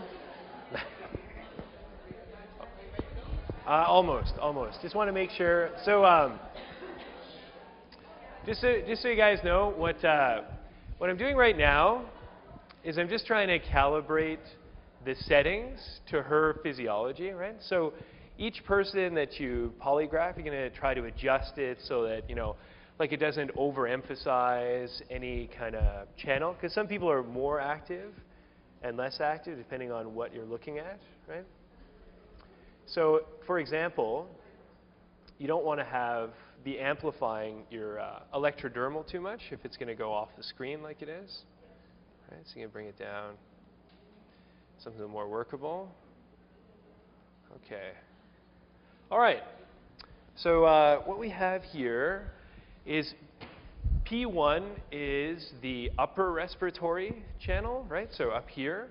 P2 is the lower one. The green line is the electrodermal activity, right? And the CM is countermeasure. Okay, so this should be the cushion that you're sitting on there. Do you want to just move around a little bit? Okay. So as we were talking about before, like certain countermeasures that people can use, you'll notice some movement, and you're going to notice it in this channel, right? And the electrodermal, right, we're talking about that can be pretty sensitive to emotion, anxiety, that sort of thing. And the ear, or the red line, is the heart rate. And that usually sort of gauges orienting response, defensive responses, whether it goes up or down. Okay, so I'm just going to do a little test here, see how we're doing in terms of calibration. I want you to close your eyes for a second. Just relax, which is not that easy in front of lots and lots of people, right? Okay. So what I'd like you to do is picture yourself standing in front of a beautiful scene in a really high building looking out over the city. Okay? Okay. There we go. Okay, thank you. I was going to actually ask you to imagine falling, but I don't think we have to, so that's good. Okay. Another way to check would be to startle you with a loud noise, but that's not very nice. All right, so let me start a new chart here. Okay, so just append an exam, and then I have one kind of set up for this.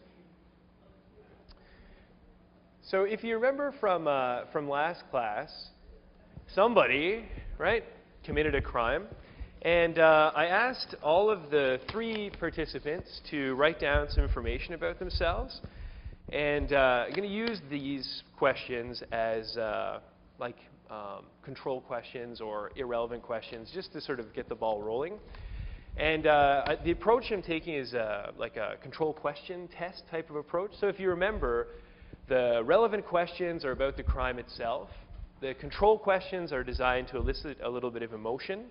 And then the irrelevant are just kind of tombstone questions about who you are and what you do and all that kind of stuff. So, your name is Melissa, right? Okay.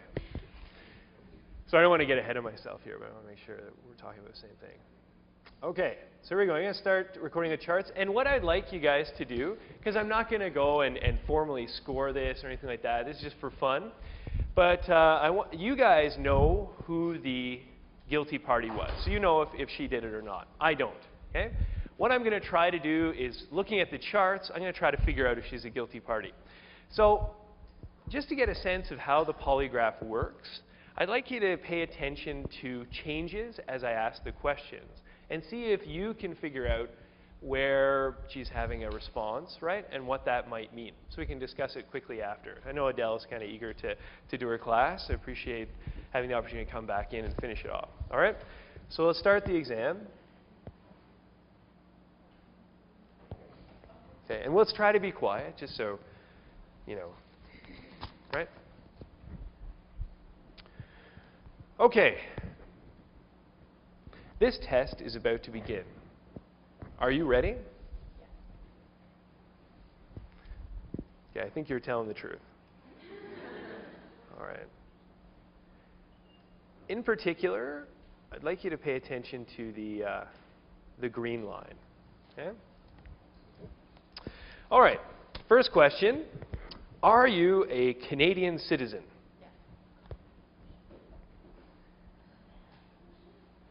Just as like a point of reference, the green line, which is skin conductance, it's actually a very slow response in the body, right? So it takes a little while to notice the change relative to other ones, like the cardio.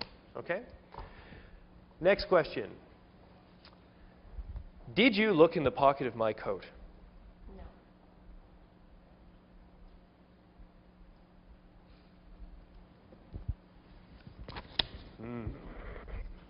Okay.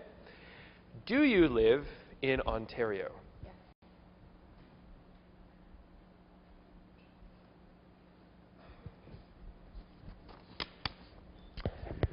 Did you steal a wallet from me? No.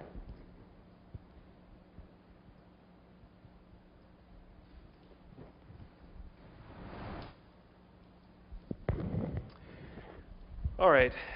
Now, we were talking before about how important it is to be honest during a polygraph exam, right? And not to try to use countermeasures or anything like that. You know, I just want to ask the question, have you ever lied to someone who trusted you?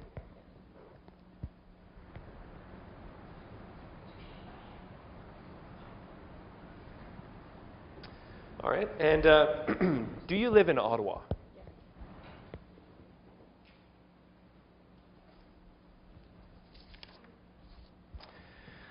All right. And did you steal a wallet? No.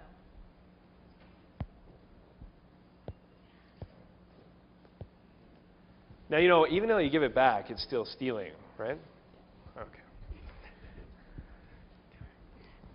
All right. Another question just about your character in general. Have you ever taken something that didn't belong to you? Yes.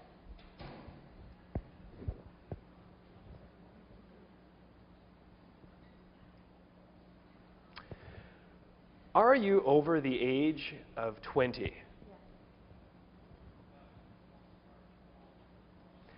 At any point during this exam, have you tried to change your reactions?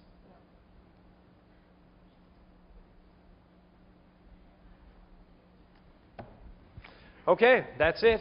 The exam's over. Thank you very much for participating. Okay, can I get a round of applause for our participant? Okay. Okay, all right, great. Okay, so we were all watching Melissa's reactions here on the polygraph. So what do you think when you were looking at the traces here? Did you notice anything? You were watching it? What about the reactions, like particularly the green line? Did you notice any difference when I was asking the control questions? Oh, sorry. Did you notice any difference for the control questions, for example, versus the relevant ones? Like, did the green line seem to go up at all relative to, let's say I asked a question about age. Was there any difference between the response to age relative to, have you ever lied to someone who trusted you? What would you expect in this case, right? If you remember from the last lecture, you'd expect it to kind of go up, right? So as we were doing it, that's what I noticed, was that for the control questions, the response was a little bit bigger. And then to the relevant questions, there was also a little bit of a response. But there wasn't a huge difference between the two of them, right? So I wasn't totally sure at first, right? But when you look at the kind of the cardio measures and everything, again, you sort of have a similar kind of defensive and orienting response. So it's kind of on the line. I think that for this one, to come up with like a really good idea of whether or not she was the guilty party, I'd probably have to score it properly because it looked very close. Like the reaction to the control question, like she had an emotional response to the control question. And then in response to the relevant question, there was also a reaction, right? So I don't know. I mean, I'd rather compare, you know, her response to the other people in this set, right? But I think I'm going to have to say that at least given the initial reaction and given that it was a week from the last class, I'd have to say that I'd put this as inconclusive, right? Because ordinarily I think I'd say it's a cop-out. Yeah. Okay, well, let's do it again. Yeah. All right, I think you did it, though. I think you're the guilty party, right? So am I right or am I wrong? Oh, you know, that's it. So I've done this 7 times, and now I've only been right 4 out of 7 times. So I'm not going to blame the polygraph, right? The polygraph did its job, okay? Just, I think I was just getting a little bit eager in terms of how I was scoring it. Maybe if I hand scored it later, then I'd do a better job. But it does make an important point, right? If you do have someone who's on the line, or you have inconclusive, then what you'd ordinarily do is schedule another session and do it again, or you come up with some other factor that puts you in one category or the other, right? Which would be called an override. And usually, the RCMP and other professional organizations don't allow for overrides. So you just schedule another exam, and if you had inconclusive again, then that would be it. All right. Anyway, that's the demo. So. Great. Well, thank you. Thanks, Adele. Thanks very much. Thank you. And those students who weren't here lost out on their Timmy card, so they'll come to class next time. So while he's putting the polygraph away, I'm going to go back and finish talking about eyewitness testimony. The quiz is up. I know some of you have gone ahead and tried the quiz. I've had some feedback saying it's only giving me what score I got on the quiz, which is true. So when you finish your quiz, it'll say you got 18 out of 20, 10 out of 20, 14 out of 20. I'm not going to give you the answers from the quiz, because then you could phone up your friend and say, hey, the answers are so-and-so. So I'm not going to give you answers. However, next week I've asked the TAs to hold, you'll get the answers, but not until the quiz is over with. Make sense? So the TAs are going to hold some review sessions, and in those review sessions, they will thank you. Now, can everyone hear me now? Could you hear me before? Okay. In those review sessions, they'll give you the answers to the multiple choice quiz, each of the 30 quiz. There was 30 items. You got a random sample of 20. Okay, any questions about the quiz? Problems? Okay, we're going to go on to talk about the misinformation effect. We'll talk about hypnosis, the cognitive interview, and lineups. And if we have time today, I have a video clip of Dr. Rod Lindsay to show you. He's the fellow that's the psychologist that's profiled in your book. Okay? So first of all, I just want you to look at this screen, this figure, and it talks about state state-dependent, can you turn my microphone down? It's too loud, Charles. So it talks about state-dependent learning. Now this is going to be important for you guys when you're studying for your midterm, because typically what's found is that you are most accurate, you get the most correct answers if you study and you take the exam in the same state, in the same context. So if you like to drink wine while you're studying, I don't think we're allowed you to bring wine in on October 24th, but you probably would do better if you're in the same state. It also points to the fact that you're calm, cool, collected at home.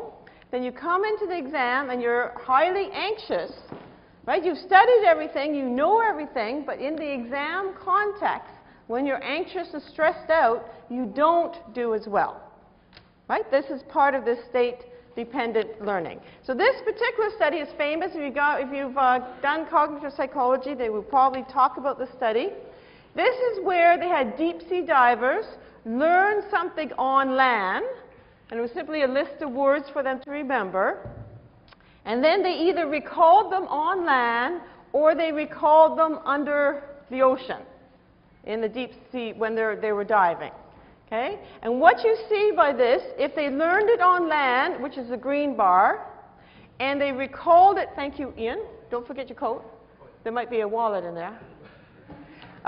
If they learned it on land and they recalled it on land, okay, there's a higher accuracy than if they learned it on land and they recalled it underwater. Okay, so this is a perfect interaction you see on the screen. And it's the other side of the coin. If you learn it underwater and you recall it underwater, you do better. Okay? Now this is going to relate to eyewitness testimony, because if you see a crime in process, right, then you're taken out of that situation, put in an interrogation room, which is a very different context. You will likely not remember as much. So in some cases, you want to bring the victim back to, or the witness back to, the crime scene and have them recall information there, right, because of state-dependent learning. Charles, I'm going to ask you to turn the lights down a little bit. I'm going to do a mini test with you guys. Okay? So I want you have a minute, okay, that's good, a minute to look at the scene. I don't know, I've got 2 gift cards to give some. We could make it competitive here. Oh no, we'll see. Okay, you have a minute to watch the scene. Okay? So just look at the scene. Okay? And I'll time you here. Are you ready? Are you focused? Go.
Okay, that was a minute. A minute seems a long time, but anyway, that was a minute. So I'll come back to that in a minute. So the retention interval. So when you're talking about the retention interval, there's 2 components. One is the amount of time an eyewitness will have to watch an event. So you might be an eyewitness and you only have 5 or 10 seconds, right? Or you might have, 2 or 3 minutes. Or in the case of some victims, they may have 30 minutes, 2 hours, 5 hours, if they've been kept hostage or kidnapped by the perpetrator. So certainly and typically, the longer you have to view an event, the better, more detailed recall. So the length of time you have to review an event or watch an event, the better recall. And the length of time between when you see something and when you get asked about it, right? When the police come to ask, did you hear anything last night or did you see anything last night? The longer that interval, the poorer your recall. Okay, so it's the opposite effect. Longer time you see, the better you will be at recalling the event. The longer time you have in between when you're asked to recall the event, you'll have memory decay. So you won't do as well. So just think, if there's 3 people who witnessed the crime and they witnessed it for the same amount of time. So we've got rid of that component of retention. Then we're going to ask them to tell us about what they saw, okay, to recall details of the crime right afterwards, so 1 day, 6 months, or 15 years. Okay, so 3 people watching the same crime, the same amount of time. Do you think those 3 people will provide the same accuracy in terms of reporting about the crime? I see someone shaking. Okay, no. So what might impact how well they'll recall the crime? What variables, if you read the book, as you can think, or that text, the chapter, what variables might impact whether or not they'll recall the same amount of details? Yeah. Okay, their emotional state, right? If you're highly aroused, very upset about what you're seeing, maybe you're not the victim, but even seeing something, maybe you see a car accident, you've just been in a car accident, your best friend just died in a car accident, you may be much more aroused, so that might impact. That's an excellent suggestion, a variable. Okay, something else. Let's have another 2. There was someone over here. What other variable might impact on recall, other than emotional arousal? Yeah? If they were really paying attention in the first place to whoever was paying attention. Okay, so if they're paying attention, if they're really paying attention in the first place, so you might have individuals who are more or less observant of what's happening around them. Even though they saw the scene for the same amount of time, they might remember more details. Good? Yeah? A lot of times in the past, they might remember things other people have told them or they years. Okay. So even with 1 day, but certainly with 6 months or 15 years, they might have read things differently in the newspaper. They may have talked to people about what they saw, and that will change their memory. Okay, what's a big one other than these are excellent ones? One more, yeah? Age. Certainly age is a big issue, and we'll be talking about child eyewitness testimony next Wednesday.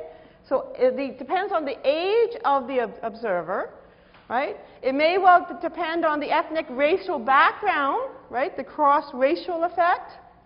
Individuals have a poor or more difficult time matching across races. So there's a whole bunch of things that might impact.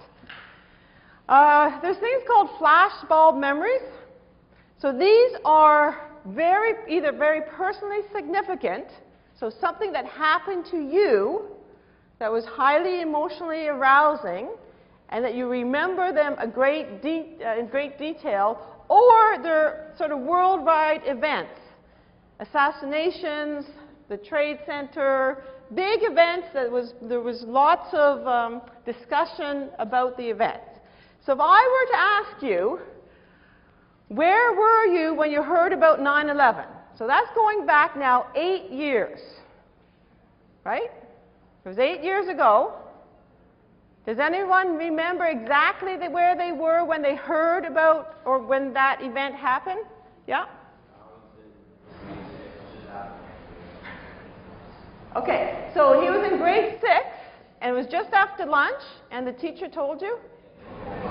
Okay, well that's pretty distinct. You go out and play, you come back, and there's some teachers telling you about airplanes that have been crashing, that sort of thing. Anyone else? Yeah? I was in England watching it on the TV with my sister and said it was real. Okay, so she was in England watching it on TV with her sister who said it wasn't real. She convinced you it wasn't, but now you know it differently. Right, yeah. Okay, one more. Does anyone, yeah? My father took me out of school and told me that if we were going to die, we were going to die together. Oh my goodness. And you were here? Or were you in New York? Or were you here? Montreal. Okay, so her dad came to the school, took her out of school, and said, if we're going to die, we're going to die this would make me remember. We're going to die together. I mean, I was going to ask how old you were then. I was in high school. Okay, so that's close enough. Okay, we don't need, because then we can add up and figure out your age, right? But anyway, so you're in high school. This would make me remember. So again, most of you have pretty clear memories. Is it pretty clear to you? You remember quite? Okay. And you sound pretty confident. I mean, I don't question that you were in England, you were in grade 6, your dad came and took you out of school, and you thought it was a big news story. CNN making up some, I don't know, right, event. Okay, well, I'm sure they've done studies on the World Trade, but when the shuttle explosion, I think it was about 1986, NICER and Harsh tested to see whether or not, now this was a big event back then, right? So they tested these people's immediate memory within 24 hours, okay, and got them to give the details just like you were giving me details. Then they followed these individuals up 3 years later. Okay, so I'm following you guys up 8 years later, and you guys seem pretty confident. I believe you. But they actually did the study, and they found very little agreement. Okay, so 24 hours, they said, this is where I was. Right? I was in, one woman said I was in my English class at college. The teacher, the instructor told us what happened. We talked about it in class. And then 3 years later, what does she say? Oh, I was in my dormitory room with my best friend and we watched it on TV. Right? Completely different locale, etc. So even though that's, for example, that person, she said, I remember perfectly what happened. So very good confidence, right? Very strong confidence, but the accuracy was very low. See, now we don't have a test, because I need to have asked you 8 years ago, then I would know whether or not, at least in the class here, how accurate we are. Okay, so now we're going to go back, and we're going to test your memory. I wanted to have a filler. That's what I just did. I did a filler task. So when you do these memory experiments, you typically come into a lab, or when you do an eyewitness memory experiment, we get you to come in, we show you a videotape crime, or we have a mock crime, and then we ask you to do some filler task, right? Some multiple choice, math questions, that sort of thing, and then we ask for your recall. So, how good is your memory? What color was the person's top? Okay, at the back there. Green. Green. Everyone agree? Anyone disagree? Yeah? You disagree? Okay, she thought it was blue. It's good to be, own up. You might be right. Blue. No? Red? No. Okay, green. What was the name of the DVD in the scene? Pardon me? Frost something. Yeah, you're nodding? God, you guys are good. I would. Okay. Oh, how many ferrets were in the scene? 2. 4. 3. 2. Okay. 2, 3, 4. 2. The 2 is winning, I think. Okay, let's not fight about it. Okay, what type of weapon was lying on the person's back? Okay. What was the color of the blanket the person was lying on? Blue. Okay. Was there a laptop present? Okay. What was it? Okay, this might be more difficult. What was the color of the chair? Black? Or dark? Dark. It's hard to see. Okay. Okay. Can you see that? Let's turn the lights down, Charles. Okay, so how many of those items were in the scene?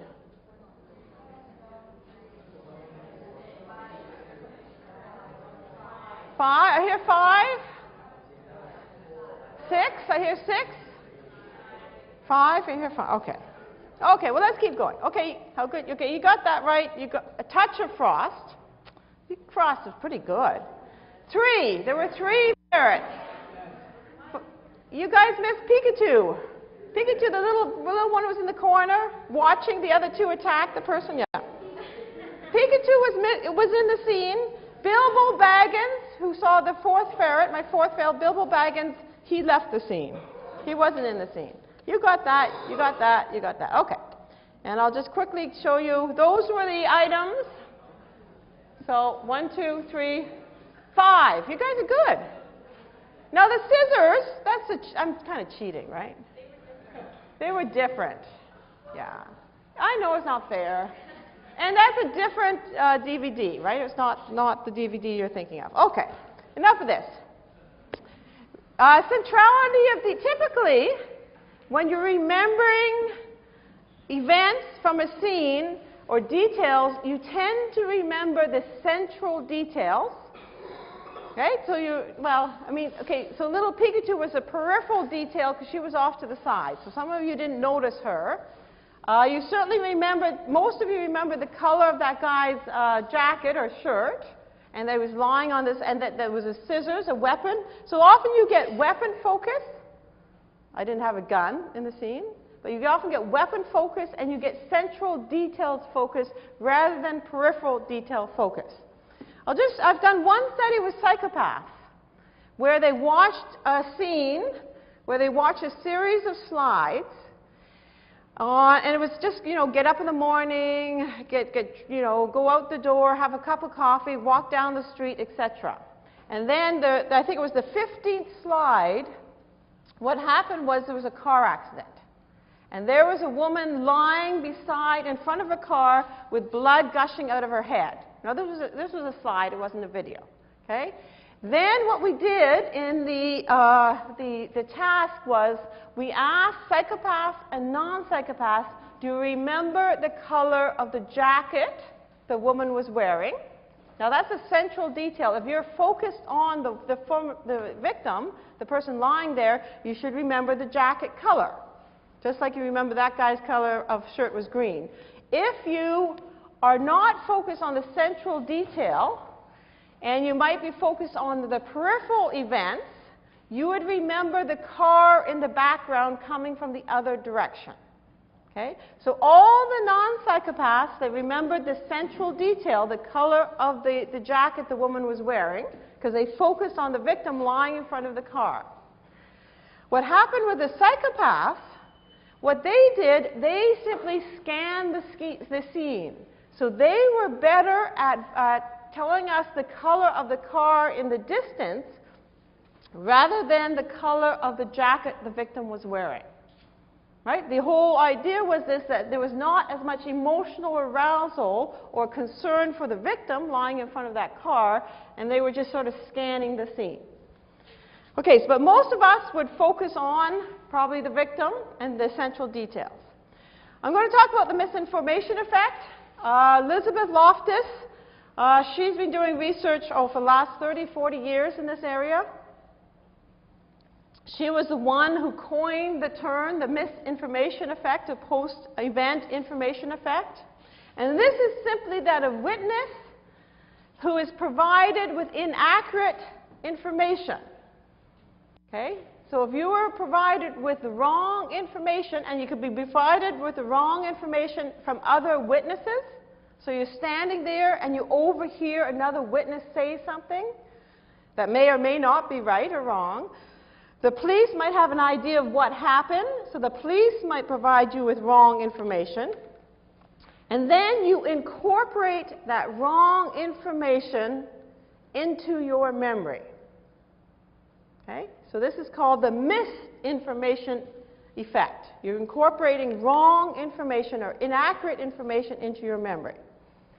Certainly there's been research, and there's a study described in your textbook, one of the first studies that Loftus did many years ago in '74, where she had individuals watch a car accident, slides of a car accident, and then she used subtle differences in the wording of the question. So simply the wording of the question the interrogator or the police asks you can make you have a different memory. So if I use the term, how fast were the cars going when they smashed into each other? Right? How fast were they going when they smashed into each other? Versus how fast were the cars going when they hit each other? And then you provide me with the how fast, miles per hour or kilometers per hour. Certainly if I use the word smashed, your recollection is they're going much faster than if I use the word hit. Okay, so she's done a whole host of these studies. And one of the more famous studies that she's done was this misinformation effect, another car accident, separate from that one I just talked about, where you see 30 slides, half of the participants see the car stopped at a stop sign, half the participants see the car stopped at a yield sign. Then, prior to asking you any questions, I say, did another car pass the red Datsun while it was stopped at the yield sign? So either I've given you misinformation, because if you saw in the initial slide being the stop sign, now I'm embedded in my questions, I use the yield sign, right? That's misinformation. And then they're showing the same, these are the exact slides that you used in the experiment. You see how old that car looks. Anyway, so these are the slides you used in the experiment. Which slide did you see? This is a recognition task. Now, if you actually saw, right, the stop sign, and you were not given misinformation, right, you have a higher recognition correct recall, right? That's 75%. If you were given misinformation, where they were told it was a yield sign, and then it drops down to 41%. Okay? So even slight, misinformation. I'm just going to get rid of this. Where's my? Come here. Oh, get right. There. Okay, so even a small amount of information, yield versus stop, can have dramatic effects on people's recall. Okay, so you can have two types of misinformation: explicit presentation of erroneous details. So explicit means I've given you wrong information. In this example, did the man carrying the hammer run or walk out of the store? Okay, so the police have been told maybe by another witness that the person used a hammer to crash open the cash register, who knows? But anyway, they ask you, the witness, was he carrying the hammer when he ran or walked? Right? And now your answering is, did he walk or run? That was the question, but you've got the hammer in there. So again, another police officer is coming to interview, you might start saying, oh, there must be a hammer, because they've used that term, they've talked about the hammer. Linguistically implicit, did you see the gun? Meaning there was some gun present, versus did you see a gun? There may or may not have been a gun present. So you can start seeing how key it is, the questions asked in interrogations or in eyewitness statements is going to be very influential in terms of the type of information you get. Okay, any questions about the misinformation effect? Okay, there's three attempts to, or three theories that are described in your textbook to explain this. One is the misinformation acceptance hypothesis, being that you figure out what the investigator wants to hear. Okay, so you know you have one memory, but the investigator's asking you, right, about the hammer or a gun or wasn't he wearing a right. So you start thinking, well, obviously the investigator wants me to say that's the right answer. So then you simply accept what the investigator is saying and say, okay, I agree. So that's then there's a source misattribution hypothesis where you will actually have two separate memories encoded. So you have the memory for the original, your original memory for what you saw. Okay? Then you have the new memory with the misinformation effect.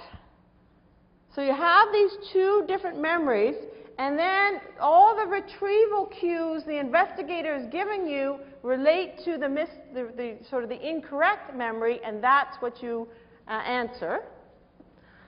Or maybe it's truly a memory impairment. You had the original memory, it was laid down, you encoded it. You have a new memory with the post information provided to you, and that new memory sort of overwrites the old memory, and you lose the original memory. So you only have the manipulated memory. Okay? Does that make sense? You're okay with that? Okay. So there's several studies looking at or coding police interrogations. So you can, remember I told you to watch the first 48? Right? This is where they bring the first 48 homicide cases, and they track them, and they bring individuals in and actually interrogate them, and they show you the interrogations. What they found is that police tend to interrupt the eyewitness recall. So you say what's happened, and you start telling what's happened, what you saw, and the police will interrupt you. So you're starting, oh, I was walking down the road, and in the distance I saw, and then the police will interrupt, what did you see? What color of the car did you see? Okay, so they tend to interrupt eyewitnesses, and these are studies that actually looked at interrogation tapes and eyewitnesses' recall information. They tend to use very short and specific questions. What color? Height? Age? Right? They want you to provide, now it makes sense, right? They're trying to solve the crime. They want this very specific information about what the guy or person looked like. They often use inappropriate sequencing of questions. So you're telling a narrative to them, and they will go back and say, well, no, I have my questions I want to ask you. So they have the predetermined set of questions that they want to ask. Again, so they start asking their questions, not allowing you to have free recall. And we already saw this non-neutral wording of questions. So often they're using a lot of leading questions. Right? Did you see the hammer? Did you see the gun? Did you see the individual in the background with a red jacket? So those are leading questions. Who knows if the eyewitness remembers them or not? Okay? And they often receive this misinformation effect. So there's three ways that they've attempted to facilitate eyewitness recall. Okay, so we want to have the most accurate possible eyewitness statement. So one thing they've done is use hypnosis. Okay, so they'll hypnotize an eye. First, they'll typically bring the eyewitness in. The eyewitness will give their account, and maybe the account doesn't match up with the account that the investigator believes happened. So then they will hypnotize the eyewitness to try and get increased information or more detailed information. Okay? Or they might do what's called a cognitive interview. And the cognitive interview, certainly I'll come back to that, is described in your book. Or they've now developed what's called an enhanced cognitive interview. And there's a whole box on the enhanced cognitive interview. Hypnosis, one of the most famous cases where it sort of brought to light the potential of hypnotic evidence, was the 1977 Chowachilla, California case. 3 men abducted a bus with 26 kids on board and the bus driver. Okay? They were being driving around in a white van. They stopped the bus, abducted the bus, drove the bus to a quarry, They had previously buried a moving van at the quarry, had left the top of the moving van, cut a hole in the top of the moving van, forced the 26 kids into the moving van with the bus driver, put the lid back on top of the moving van, put two 100-pound batteries on top of the lid, threw some gravel and dirt on top of that. Okay? Now, I'm assuming the idea was they're going to hold them hostage and try to get money. Right? This is these three. Anyway, the moving van had a whole bunch of mattresses in it. So the bus driver just piled up the mattresses, and a whole bunch of the kids jumped up on the mattress with them, and they were managed to push the latch off up from the top, and they clambered out. The police, they then got to somewhere, the highway, and they got picked up, etc. So all the kids were saved. That's the good news. He couldn't remember. He was so stressed out, this guy, right? That he had a busload of kids. He was being, at gunpoint. These guys had come and taken them to this, and he thought he was going to be buried alive with all these kids. So he couldn't remember the many details. So the FBI got involved. They hypnotized him. And while he was hypnotized, he was able to remember every single digit on that white van's license plate except one. Okay, so he just claimed he couldn't remember anything before. Once he was hypnotized, and then sure enough, the bulletin went out and they got caught. Okay, so this had a major impact, right? This guy couldn't remember much before. Then he actually remembers the license plate, and then they caught these guys right away. Certainly, there's been numerous studies on the effect of hypnosis. And the problem with hypnosis is that, yes, people recall more information. That is true. Okay, so if I show you a crime, and then I ask you about details, and this really relates to those individuals who are highly emotionally aroused when they watch the crime. And then I hypnotize you, you will provide me with more information. But you will also provide me with more inaccurate information, and you're much more suggestible to leading questions. Okay, so the problem is, yes, we get more information, but if it's not accurate information, that's not going to help the police in solving their crimes. Now, certainly the 1977 case, it was actually accurate information. The other issue is the individuals who provide that information, who are hypnotized, they often are very confident in that information. So they'll start saying, for sure, that's what happened. Yes, that's what happened. Okay? The recent court case that has now banned, okay, up until 2007, the police could enter evidence from hypnotized eyewitnesses into the trial. Okay, so if you were hypnotized, there was a 1984 case, the Regina versus Clark case, that specified what you needed to do in order to enter this evidence. But in 2007, the Supreme Court ruled that the result of this case, they banned all hypnotically obtained evidence. So for the last 2 years, none of this. Usually it wasn't all that uncommon for police to get eyewitnesses in and then to hypnotize them. But since 2007, that information can no longer be entered. And this was a case of in 1992, a man killed his lover, his girlfriend. She wanted to separate from him. He didn't want her to go, so he stabbed her to death.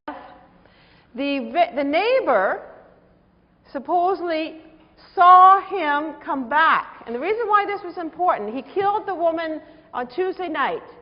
The evidence from the coroner's office said the body had been moved within 12 hours. He came back to stage the crime to make it look like a sexual assault. So he killed her, he left, he came back. The police knew someone had come back to the crime scene. They found the body on Friday when she didn't go to work. Anyway, the neighbor said, well, I saw him come back on Thursday. Well, the police says, Thursday? You couldn't have seen him come back Thursday, because what happened within 12 hours would have made it Wednesday, right?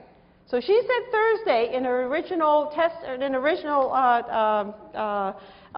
information she gave the police, they hypnotized her, and during hypnosis she came up with the Wednesday. And the police says, perfect. Wednesday, that fits in with what the coroner was saying. If you saw him come back Wednesday, that's when he came back and repositioned the body. So he was then convicted of second-degree murder based on this neighbor's testimony, right? And she, under hypnosis, she said, yes, Wednesday. Then she became convinced, yes, for sure it was Wednesday. It was overturned in 2007 on this case where they said that her evidence couldn't be, was not admissible. So then he was released. Okay? And he's claiming he's innocent.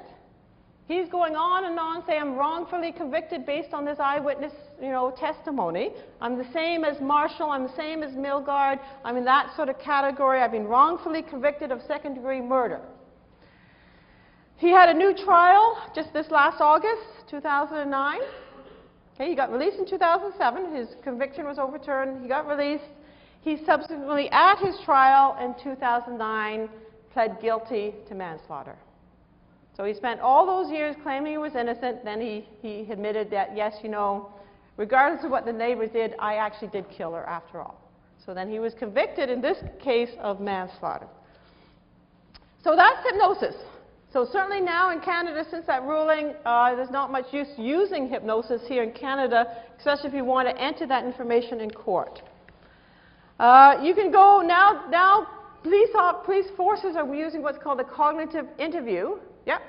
I was just wondering if they ever figured out why he came back on Thursday rather than Wednesday, or do they admit that he came home for Wednesday? Yeah, the question is, why did they, with the confusion with the Wednesday and Thursday? He admitted in his most recent trial that the neighbor was, I don't know why she got confused. I don't know why the witnesses got confused about Wednesday or Thursday. I don't know why she got confused. Is that your question? He admitted that he came Oh, yes. Okay. During his August 2009 recent trial, he admitted, yes, I came back on Wednesday. He had been banging. They had been at a bar together. He was trying to convince her to come back to stay with him, get back together. He was banging on the door. She let him in, and they had an argument. He killed her. He left, and he thought, well, I'm going to be the primary suspect because they saw me at the bar with my ex-girlfriend.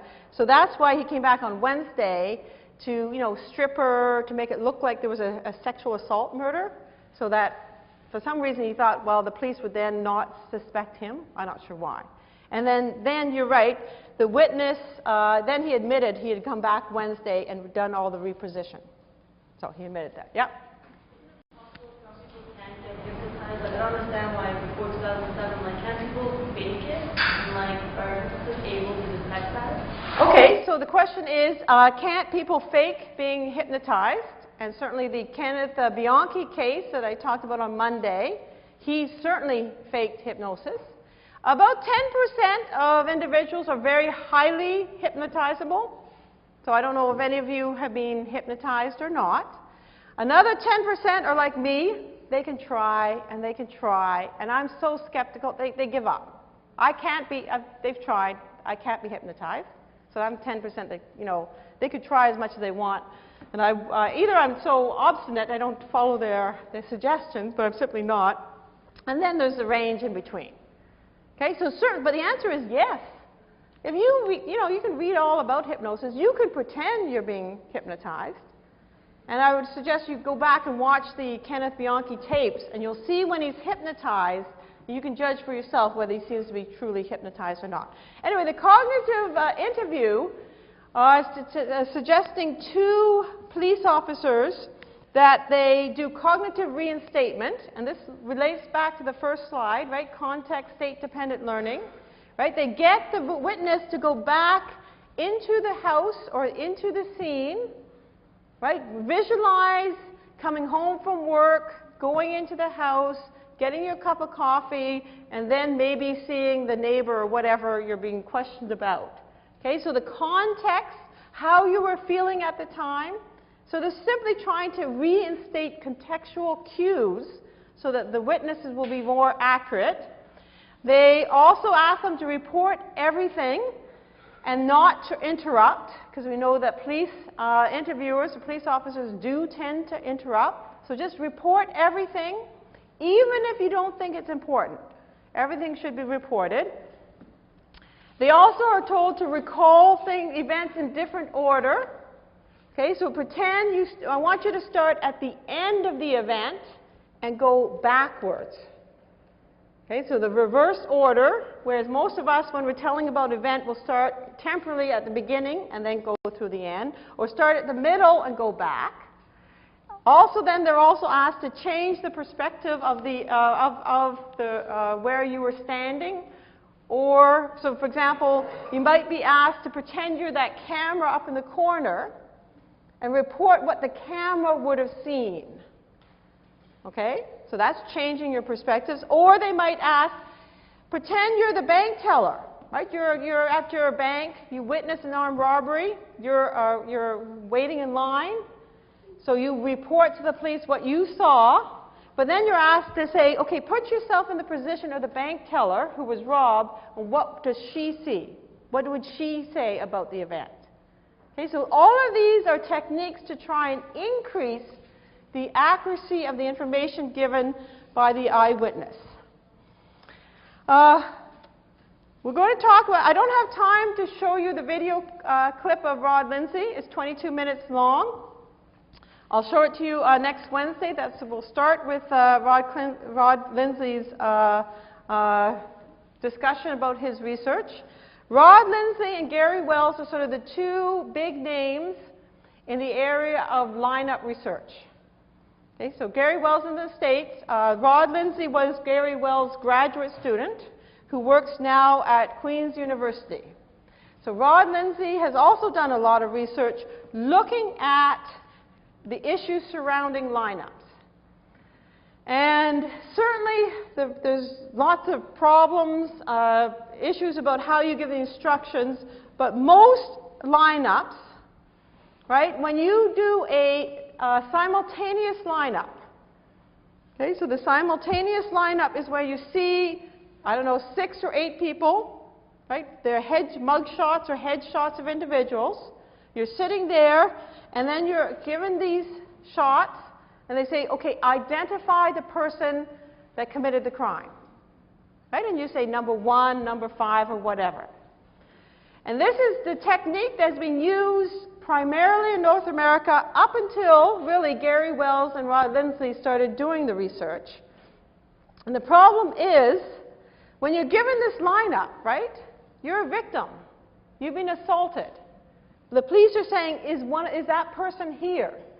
Right? You want that person to be caught. You don't want them to go out and commit another crime. So you're thinking, well, the police must have a suspect in mind, right? So then what you're doing is, even if the person is not there, right? And this is why we get all these wrongful convictions. Even if the person is not there, the victim or the eyewitness will say, well, this person looks mostly like that individual. Okay, so you're doing a relative judgment, right? So it looks, you know, in terms of all the other 6 people there, this person is mostly the same.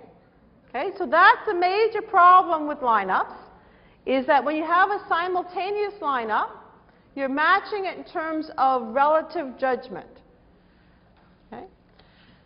Whereas what you really want in a lineup, you want the eyewitness, right? They have a specific memory of an event.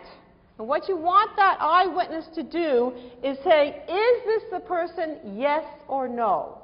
Right? Make an absolute judgment rather than a relative judgment. So not comparing the suspect to everyone else in the lineup, comparing that suspect to your memory. Does it make sense, right? So certainly what Gary Wells and Rod Lindsay has recommended is that we move away from simultaneous lineups. We don't use them anymore. Okay, so we simply stop using those type of lineups. And that's where you show everyone at once. right? And then you ask the witness to make a decision to pick someone from that. But move to sequential lineups where you still have your photos, right? Or it could be a real lineup, right? Rather than lining up 1, 2, 3, 4, 5, or live lineup, where they typically have everyone standing in front of the victim who's behind a one-way mirror saying it's number 5. That's also simultaneous. It doesn't have to be photos. It can be a real lineup as well. Instead, what they're recommending you do is do sequential. So you have either the people off here and you bring them in one at a time, right? And the person says yes, no. And then that person leaves, the next person comes out. They strongly recommend that you tell the witness the perpetrator may not be present. I mean, all these, again, if the perpetrator is present in the lineup, eyewitnesses are pretty good at picking out the perpetrator. But if the perpetrator is not present, they don't do a very good job, and then they tend to pick the person that looks most like the perpetrator. Okay? They're not told how many people they have who are going to come out. So it's not, you could say you're going to only see 5 people, or you only see 6 photos. There's a whole pile of photos there, and I'm going to keep showing you a photo until you say, yes, that person is the one I see. And then I'll stop. I won't keep going. Okay? So certainly they're recommending that they use the sequential lineup. Now here's a simultaneous lineup. Okay? They look like all innocent to me. I don't know. Okay, any problems with this lineup? Yep, at the back. Okay, yeah. So what happens if the witnesses said to the police the guy was wearing a white shirt? Well, the only guy that's wearing a white shirt is the one, number 1, right? So, I mean, you're setting up the scenario. This is an unfair lineup, a biased lineup, right? Because you could potentially get them picking this number 1 because that's the only person wearing clothing that's similar. Okay, any other problems? The background, yeah. Number 2, anything that's atypical or unusual will bring the witness's attention to that and may increase the likelihood of a false identification. So number 2 has a slightly different background. Okay, one more thing.